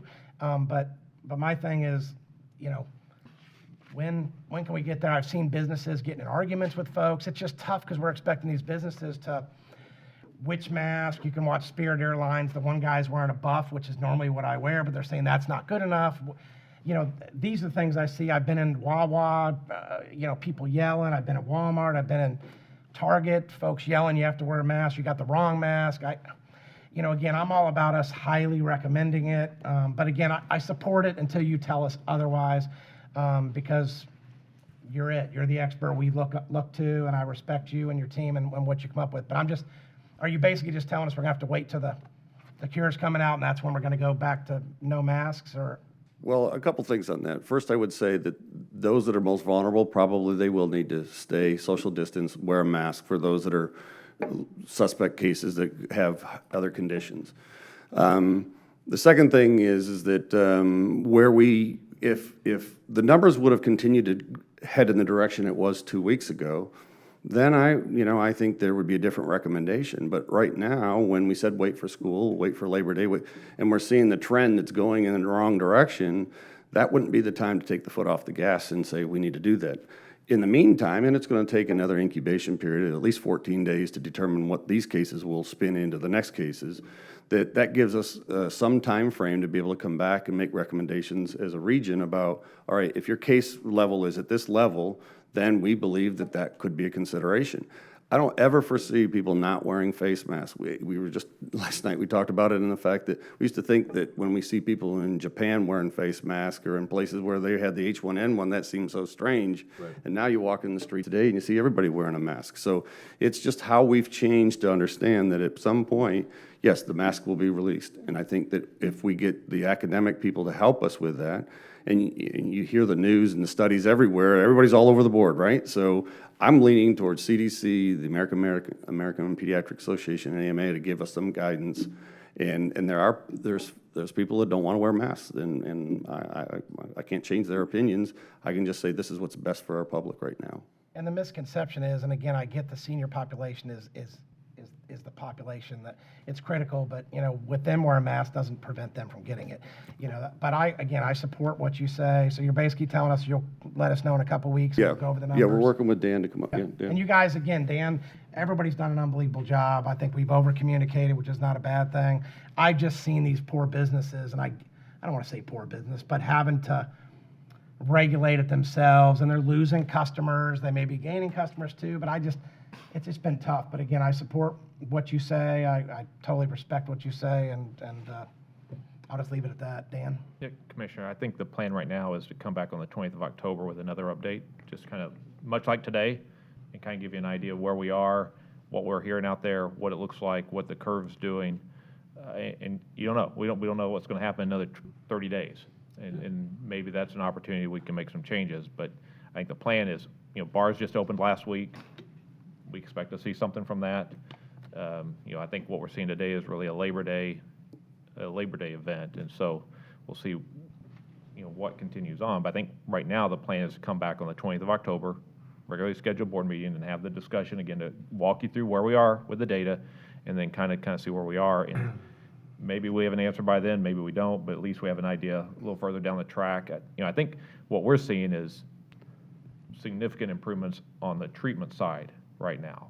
And that's, I think, probably our best case scenario right now, is see the treatments on that improve to where it really reduces the impact once you do get it. So, Dan, during our TDC meeting, I think it was a week ago, it's all running together, right? I think it was a week ago, last Wednesday. We had unsolicited, some of our hoteliers had brought up some information because we're talking about numbers and things, and I asked you maybe if you could go over some of that, maybe what was stated and what they said, how that went down. Because when we want to talk about businesses, they brought some information to us that, may be surprising to some. Right, and part of what they said was, one, the recent upturn in occupancy rate in hotels in Pasco County was from their customers, directly related to the fact that we had a mask order in place.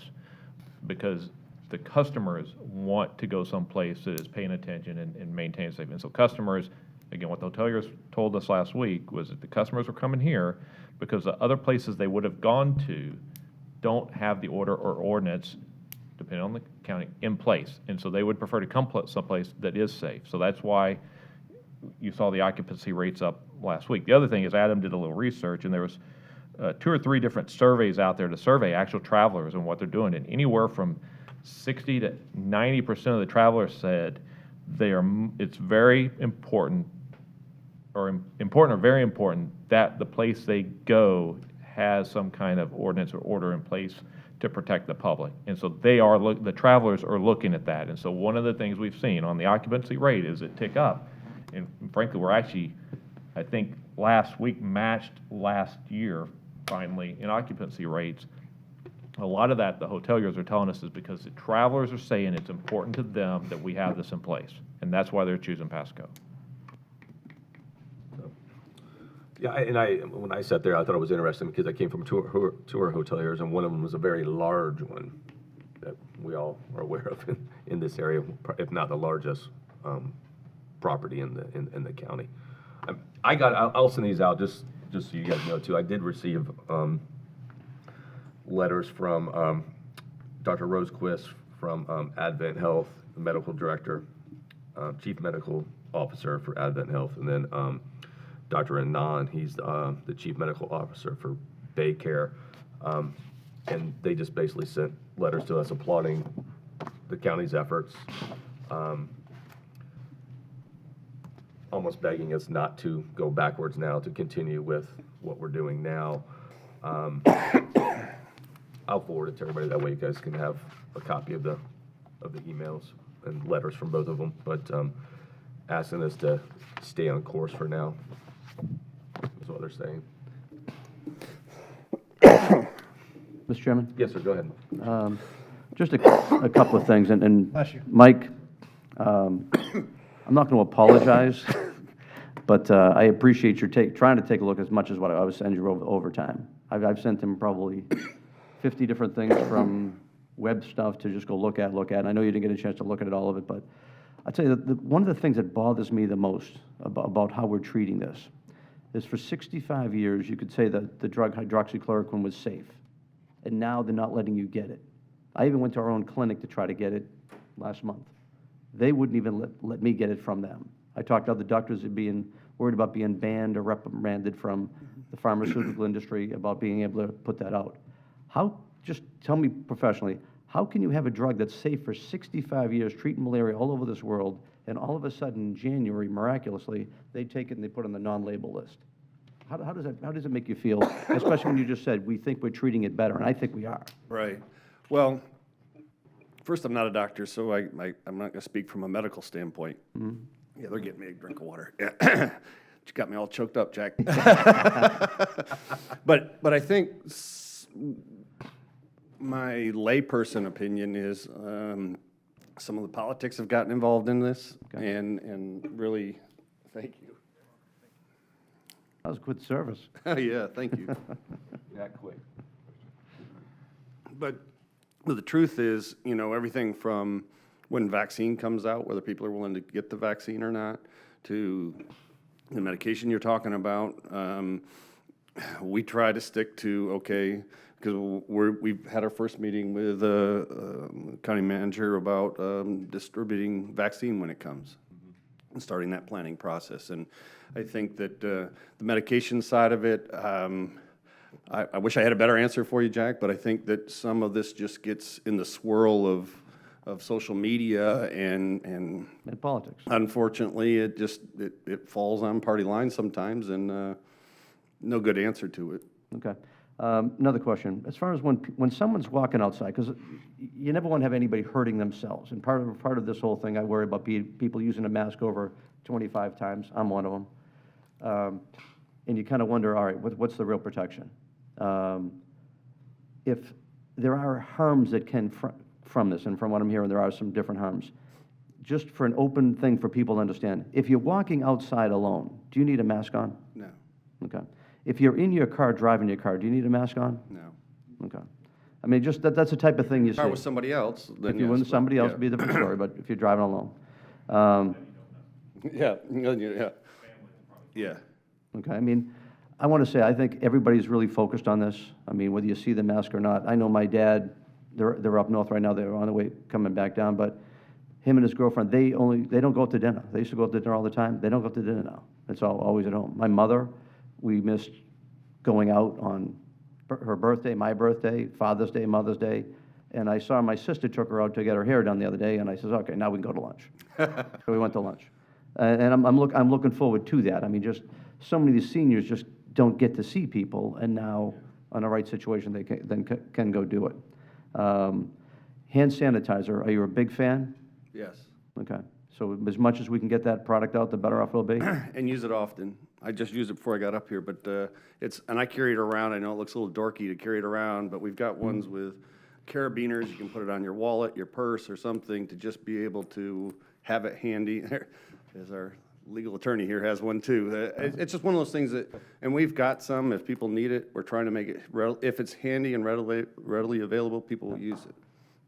All right, And so I know that, yeah, everybody's pulling it out now, and he's So- got the fancy, nice smelling stuff over here, but, All right, so Dan, I hope later on we can have a conversation about the Point Distillery having all their hand sanitizer. If we got any numbers back from Andy Foster from that yet?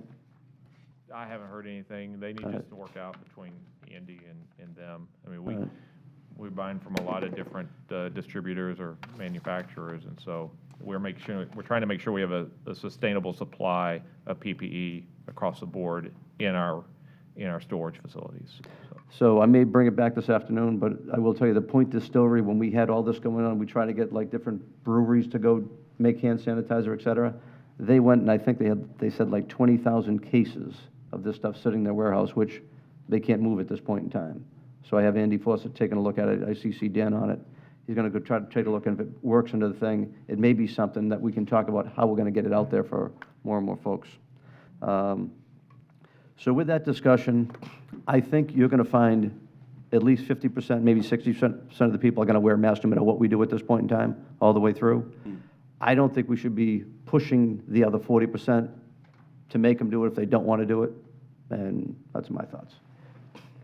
you know, you mentioned Andy Fossa, and I would be remiss if I didn't give a big shout out to Andy and his team for, you know, they covered the entire region, not just Pasco County, but and 140 some nurses being deployed to these long-term care facilities. Long-term care facilities where we had the biggest problems, where we had the deaths, it's where we had the spread, and it was incredibly important that we had those teams in there testing people on a regular basis. Those that weren't getting it, we went in multiple times to make sure they got it, and Andy and his team did an incredible job for the region, so big shout out to him. And if I could, Mr. Chairman, just, Mike, you've done a phenomenal job. Dan, you've done a phenomenal job, the whole team, Andy Foster and company. The awareness is out there. I think it's helped tremendously what could have been a lot worse. I think we definitely nipped it better, so I don't want to say that we haven't done the right stuff. I'm just saying that to this point, my feelings have modified even further to go the other way. But I want to say, I do appreciate you every step of the way. I only send you information in the sense of trying to help you give us the best information we can to make a good decision for what's best for our people. So I do appreciate you. And Thank you. Dan, everyone on the team, all the way through from Andy, all the way through. Yeah, we all appreciate everything, and just for the public and all of our first responders, and when I say first responders, I mean our nurses and our physicians, as well as our doing the front lines and our firefighter, paramedics, and everybody that's dealing with this on a hands-on basis, on a daily basis. I mean, you mentioned the command center. My wife is sitting in that command center right now as a registered nurse, and that's, you know, Ed was there very, very early this morning, and even took a last weekend, not this past, the weekend before that, she was on call all weekend, taking all those telephone calls from possible, you know, people that unfortunately were infected and dealing with the staff and administrators, and So School board's been a great partner in this, and I want to also say, because I've got asked this several times about, we have about 45 part-time employees, well, they're part-time, in other words, they're 40 hours a week, but until December to help us with these cases. So we've got, it takes a little bit of training, but we've got about 25 epidemiologists that are working these cases, and contact tracers, phone call, data entry operators that are all brought in from the community to help us with the load so that I can get my staff back to the normal day of public health. So, yeah, the people front lines treating the patients. I know one person that, is a physician that ended up in the ICU, and for a long time, because they're the ones treating these patients. So thank you to all, obviously, everybody out there. We appreciate everything you're doing. So I think with that, I don't have any more questions. Thank you for the update. We appreciate it. Okay, R3, presentation of preliminary engineering study and cost estimates for the Gulf Harbors and Hudson Channel. I'm sorry? Good morning, Chair, Commissioners. I'm Bramford Adumwa, Public Works Director. Our presentation today, I'm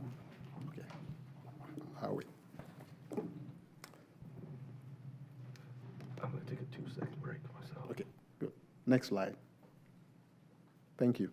Our presentation today is how we plan to dredge and maintain the Gulf Harbors, Hudson Beach Estates, and other channels, as well as funding options to get the project done. We also need direction from the board regarding future dredging activities and funding. Presenting with me today are our engineering consultant, Mr. Kevin Kremkow of GBA, who will discuss the engineering aspects of the project, and Mr. Justin Grant, our Fiscal and Business Services Director, who will present the project's funding options. Next slide. So the present phase of the project involves engineering analysis, design, and data collection. For recollection, Commission, the board approved a piggyback contract to procure GBA services for the Gulf Harbors and Hudson Channel on October 22nd of last year. Hudson Channel extension was later added to the project through a change order in April of this year. And so with that, Kevin? Mr. Chairman, if I could, though? Mr. Vice Chair? Yes, sir. Just so that Hudson Channel extension part was actually in staff's plan. It was just left out, and we had to put it back in later. Thank you.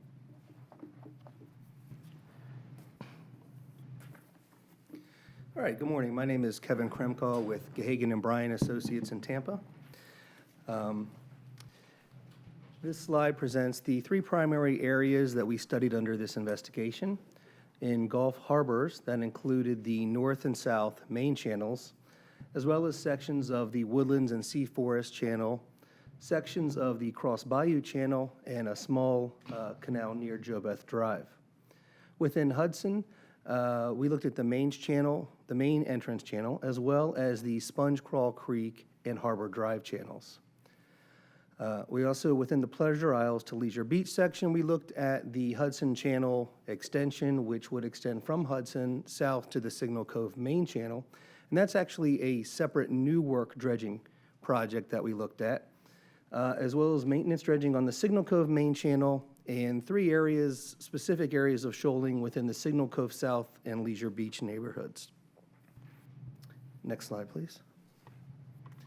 Our overall engineering approach to this project to perform the preliminary engineering design and cost estimates was to first evaluate any existing and historic data that the county had, which primarily related to the previous Hudson Channel dredging. We then performed hydrographic surveys of each individual neighborhood to get an overview of the existing channel conditions, as well as to provide a data surface from which to calculate dredge volumes. We performed ecological surveys to identify any potential aquatic resources within the dredge areas, and also just to overall ID any potential impediments to dredging within these areas. We conducted geotechnical investigations, which involved obtaining samples of the sediment to determine its physical and chemical composition. And we also performed limited jet probings through the dredge areas, which was to determine an approximate rock-sand interface elevation, as well as the variability of that rock interface within the potential dredge areas. With this information in mind, we looked at iterations of developing various template widths within these dredge areas, and then we looked at various methodologies that would be appropriate for conducting dredging within these areas, and we used that information to develop the cost estimates that we'll go over here today. Some of the key takeaways, next slide, please, thank you. Some of the key takeaways from the investigation, as I said, we did look at numerous ways of conducting both mechanical dredging and hydraulic dredging within each particular project location. And just as an overall result, mechanical dredging is going to typically provide a more cost-effective solution, and it also gives us some greater flexibility in dealing with various material types, as well as more flexibility in potentially adding additional dredge areas should that be desired in the future. Overall, we're looking at 62,400 cubic yards of maintenance dredging material to be removed, not including the new working material from Hudson Extension. We did find a couple areas where we had elevated levels of arsenic in the sediment that would be above the DEP thresholds, primarily in the Harbor Drive channel and just to the inside of the Signal Cove main channel. Nothing that can't be dealt with. The quantities are manageable, and that material would simply be mechanically excavated and taken to a landfill for disposal. Something we did not expect to find is that there's actually a large mass of aquatic macroalgae that's residing within the Hudson entrance channel. And if you can envision this as large tumbleweeds of a pasta-like consistency algae that are actually rolling around inside the Hudson entrance channel with the tides. They're not leaving the channel, they're just moving around within it. But there's approximately 10,000 cubic yards of material there that we identified as some sort of anomaly in the hydrographic surveys, and we later confirmed what that was through our diver investigations. So we don't know if that's going to continue to be present when we go to physically dredge the material, but it's definitely something that will add some cost and complexity if it remains there, and something to be taken into consideration. Mr. Chairman, quick question? Yes, sir. Mr. Mariano. If that algae, and when we did the Hudson Channel dredge and we went down to that 5 level, we did the studies for 4 years. The 5th year was growing back so good, the Army Corps said you don't need to do the 5th year. They did find that algae was growing like crazy. Does that algae minimize itself in like the winter months? So interestingly enough, we first came out in January to perform what we thought were going to be our only round of hydrographic surveys. And looking at this, we thought we had quite a large volume of sediment to be excavated from the Hudson Channel because of this.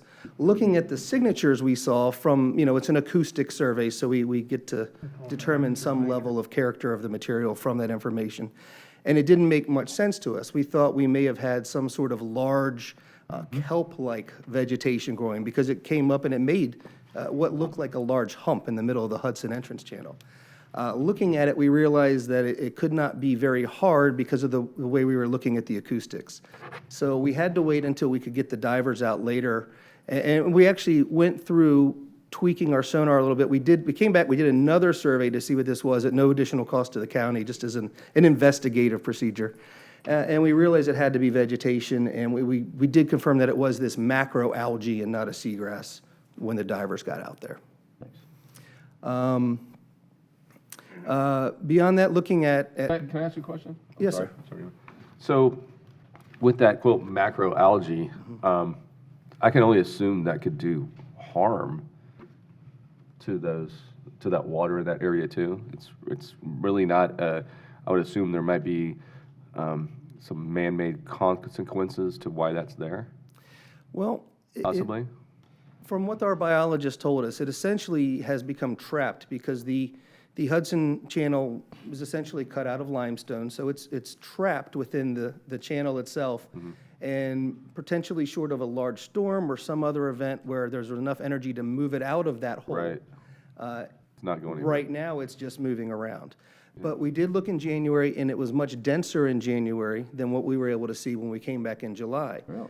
Had it been actual seagrass, we would have expected the opposite. We would have expected a weaker or lower density in January with a much denser or thicker return in the summer. Does that have cause potential harm to the water life? Because that's not too natural. You know, that's a great question. We're actually expecting our final benthic report from the biologists either tomorrow or Wednesday. I will follow up with them and ask them if they have any professional opinion on that. Yeah, because I'm just thinking, you know, hey, the fish aren't as, I can tell you right now, the fish aren't as plentiful in those areas as they are in others. Would we agree with that? I mean, is that probably right? Yeah. And you're talking about sorry, Chairman, you're talking about the channel directly out front of Hudson Beach, and Sam's not out to the east more? You're talking about the actual channel? Yes, Commissioner, the main entrance channel coming into Hudson. So I will follow up on that question for you. Okay, thanks, appreciate it.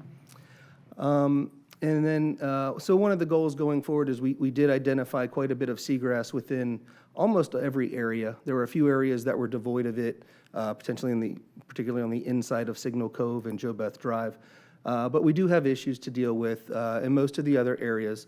And the goal will be going forward now through the permitting and final design phase is to delineate our dredge areas, to avoid that as much as we can, and then to, you know, lower whatever potential mitigation there may be associated with that. Next slide, please. Okay, so this slide presents an overview of the estimated maintenance dredging costs by neighborhood. The costs that you're seeing here include the mobilization and demobilization of dredge equipment to and from the dredge areas. It includes the actual unit cost per cubic yard of physically dredging the material. And it also includes the cost of trucking that material out of the area to a suitable placement site within approximately 10 miles of the dredge areas. Again, most of this is based upon mechanical dredging because it turned out to be a more cost-effective solution. We do have the disposal costs associated with taking that contaminated material for placement into a landfill included here. We have not included any cost associated with placing the quality material onto adjacent sites because the remainder of that material really is high-quality material that can be used suitably as fill or beneficial placement somewhere within the project area. Question for you, Mr. Chairman? Yes. When you look at the arsenic areas, you mentioned there on 2 spots. Are they close to, let's say, US 19 at the base of the channel where the road runoff might be? So the Harbor Drive channel, yes, that's fairly close to 19. We did not look at the particular drainage paths in that area. So Harbor Drive, is that in Hudson now? That's in Hudson. That's the north side by the Hudson Marina. By the Hudson Marina? Well, not by the shrimp boats, but by the marina? Well, okay, the northernmost channel that we looked at. Okay. So Hudson Marina, okay. Yeah. And the other one was just and that one was quite a bit. That one was, I believe it's 2.1 is the threshold, and that was at a 7. The other area we looked at, which is a little surprising, was just to the inside of the Signal Cove main channel. And arsenic is a naturally occurring chemical, and it's mostly related to some of the organics. So this area inside the Signal Cove main channel, we had one area that was just above the threshold. It's at 3. It's probably very small in size because we don't expect to see that once we get out into the sandy area of the Signal Cove. How was main the channel. depth of that part of the channel? Oh, I want to say you're somewhere in the 4-foot area. From what I can recall, I can refer you to our surveys to double check. I can't remember each specific area. So it did have a little bit of depth to it. It did have some depth to it. If you were to take those areas and keep the water in the same area, so it's soil displacement mode of moving the material, would you be able to keep that in the same channel and as they did, as some have done, spray it to the banks and let it go there rather than have to remove it? Would that work with with permitting?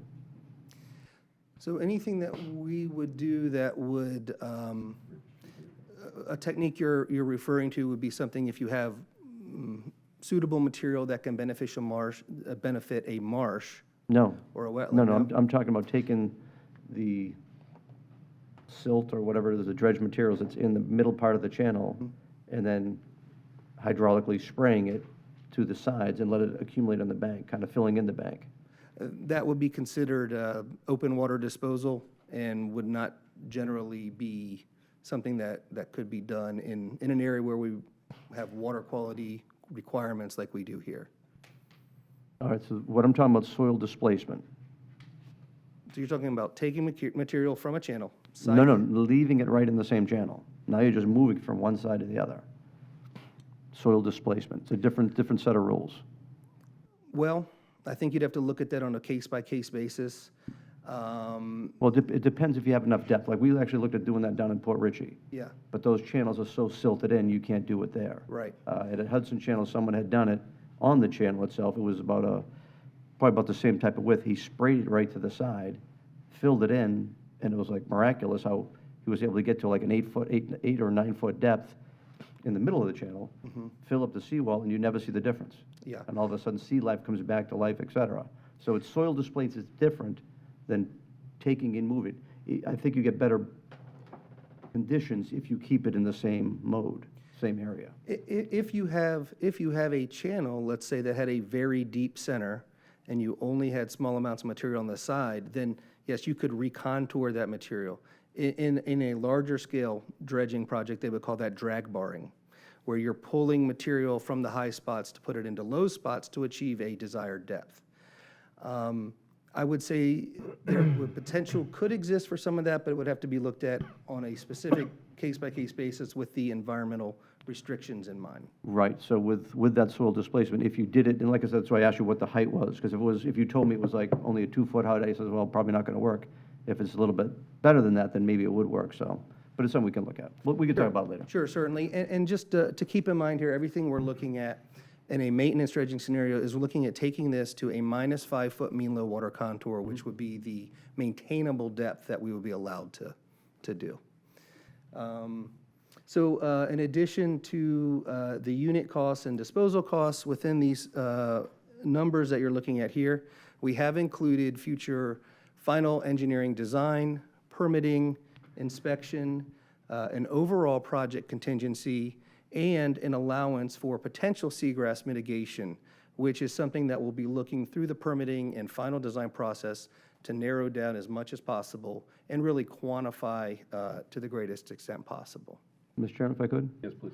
I think it was 2 weeks ago, we talked with your firm, because we had found a map from the Army Corps of Engineers that showed back, I think it was 1950, they had dredged the Hudson Channel all the way to 75 foot for the depth at the bottom. And that, I think, is something that people out there would really love to have. You haven't put that in your calculations. Any reason why? I know the scope didn't say it, but is that why? Well, so we, in the report that you'll be getting at the end of the week, we actually do have the 75-foot channel. Okay. Cost estimated. Yeah. As far as obtaining permission to maintain that, we did not actually receive the documentation that you refer to that showed that previous 75-foot width channel. Something we'd obviously like to get, and that's going to be obviously very beneficial in convincing the agencies that that is truly maintenance dredging as opposed to new work, which is going to be key to getting the authorization you're discussing. Interesting. Commissioner Captain Wells, let me say. You might be familiar with this, but when we did the Hudson Channel years ago, the Army Corps actually wanted us to be at 75-foot width. For some reason, it didn't go that way. I mean, Chairman, I mean, the channel right now is probably 20 foot wide. It's not very wide heading out to the east, and it's not very deep. I can tell you, if you're talking about making it 5 foot minimum at medium low tide, that's going to work for those business folks that can't get out now during low tide. But 60 foot wide would be great, but it's not very wide. You can barely get by 2 boats, a big boat coming in and going out. You have to go, you know. So, anyhow, let me ask you about Signal Cove. Are you, with the design, and I saw it's still going to zigzag where it does now? You're not going to be able to make it go straight. Like out there at that point, it's still going to come across and zigzag? Yeah, looking at the Signal Cove main channel, it's a very narrow channel. It is. And you're very limited in what you can do because of the previously, it looks like that area was drilled and blast. You can still see the old drill holes. We still have some relic rock rubble boulders that are within the channel. The entrance channel looks like they took all of the limestone rubble and just side cast it. So you've got a very hard structure on one side. You have that long mangrove lined island on one side, and then we have some vegetated spoil islands on another.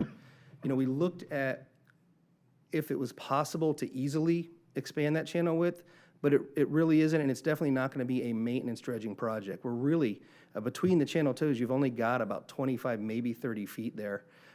We did do some jet probings through there, and we can maintain that. We didn't have any that showed us that there was existing ledge rock. Now, we only did a limited preliminary investigation to see where the rock was, but it looks like we could maintain that. But as far as going wider, that would be a much larger scale project because of that existing rock. And I don't see you going wider, but when you're looking at your, whatever machine you use for sonar, are you able to show the silt compared to the lime rock? The silt in areas has to be 3-4 foot thick that can just be removed. I mean, do you have that in the numbers that I can see at some point as far as, because I even think out towards the end, it's just silt. I mean, there's some areas in that channel, once it zigzags and starts coming into the west, that's 8 foot deep, and then there's some that are 4 or less, especially at the low tide. I mean, they're more like a foot, you know? Yeah, you can take a look through the survey data as well as everything else that we'll be delivering to the county. It is very well shoaled in there, and it does drop off, like you said, quite deep once you get inside. Yeah, because I mean, ultimately, I think if and when we can get this done and we get it dredged, we're going to need to, as a county, look at the safest way, and it probably needs to be idle only around that corner because it's very dangerous. But you have to go fast now, or you can't make it because it's so shallow. So, okay. Commissioner Mayor. Yeah, Mr. Chairman, Captain Wells again. Interesting we found in the past couple of weeks is at the start of the Leisure Beach Channel, instead of like going all the way up, there used to be a cut going all the way across that shows up in the map. We've actually sent to DEP about trying to get us to get back our jurisdiction back. That connection point could bring us all the way straight across to connect into up to Sea Ranch and then going back out. It's right below the Redneck Riviera, they call it. I know what you're talking about. So right below there. I run through there. Okay, yeah, so that connection was actually there and established many years ago. So frankly, I think later on, we're going to be able to walk away from that 12, 13 marker cutting across, where we knew that was going to be tough getting through the Army Corps and DEP. We're going to be able to avoid even having to do that connection and just make that lower connection coming out and around. Oh, and Commissioner, I do want to also point out that this cost here, these are the maintenance dredging costs, and this does not include that new work Hudson extension. Yep. The construction estimate for that is included in the report, but it is not summarized in this table here because we're focusing here on the maintenance dredging side. Okay. Do I have any other questions at this time? Okay. Well, thank you for your report. Thank you. With that, I'll turn it over to Justin to discuss the financials. So, go ahead, Mr. Biles. Yes, Mr. Chair, if you would like, we could pause now, because at this point, we don't really need the consultants anymore. Okay. And we could come back later with the rest of the team, and they can go on their way, and then, because the discussion after this is a financial discussion and a next step discussion. So pleasure of the board. I'll leave it up to the board. I mean, Let me just I have ask nowhere you- to go, but. Yeah. The financial I can wait. I'd like to ask a couple of questions then about, because I thought we'd do it later on. With the consultant? If I could. Okay, go ahead. So I think you're aware we've tried to work with DEP with that coastal management plan all the way up and down and looking, doing all the channels up and down the whole coast. And we've mapped out, which I think we've shared with you. Mm-hmm. Correct. So we're going to go through. And all those channels up and down from pre-April 3rd, 1970 would mean we could become the permitting agency, skipping DEP, skipping Army Corps of Engineers. We have to follow the same rules, but we could be in control of them going forward. Looking at all that, have you factored much of that into what's here, or you just kind of going on what was presented to you and requested of you at first? So, given the information that we discussed previously with the county's permitting efforts, we stopped our conversations with DEP. Thank you for that. Of course. And I think the best thing that you could do for the moment would be to continue the track that you're on and attempt to get that. We have not factored in the positive implications of that at this point, which is why we left a large variable contingency for potential seagrass mitigation. But again, anything we can do to minimize that would obviously be of great benefit to the projects. No, I mean, you guys have been great to deal with every step of the way. You've been very responsive every step of the way. latest development has been a real positive for us potentially, and I know it doesn't go everything into these numbers here, but at least what you've done, we can still really work with this and go further as we go a little bit further down the road with DEP, et cetera. Of course, and I believe we were coming up to the end of our contractual period. I did offer to Mike that if there's another meeting that would be coming up where we could be of value to the county, we'd be happy to participate in that. I think maybe in 30 to 60 days, depending, would be probably real good with that. But It'd thank be you our very pleasure. much. We greatly appreciate it. You guys have been very professional. Again, thank you. Thank you. I do have one question before you leave, if you don't mind. Are you familiar with the current project going on down in Venice in the inlet, the dredging going on down there? I'm sorry, I can't say that I'm familiar Okay. with that particular project. Okay, that's fine. Any other questions before the gentleman goes? No? Okay, thank you, sir. Thank you very Appreciate it. much. And so with that, we'll go ahead and recess, and we'll bring this item back after our public hearings, and then we'll go to miscellaneous business.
So I'm hanging out in our medical department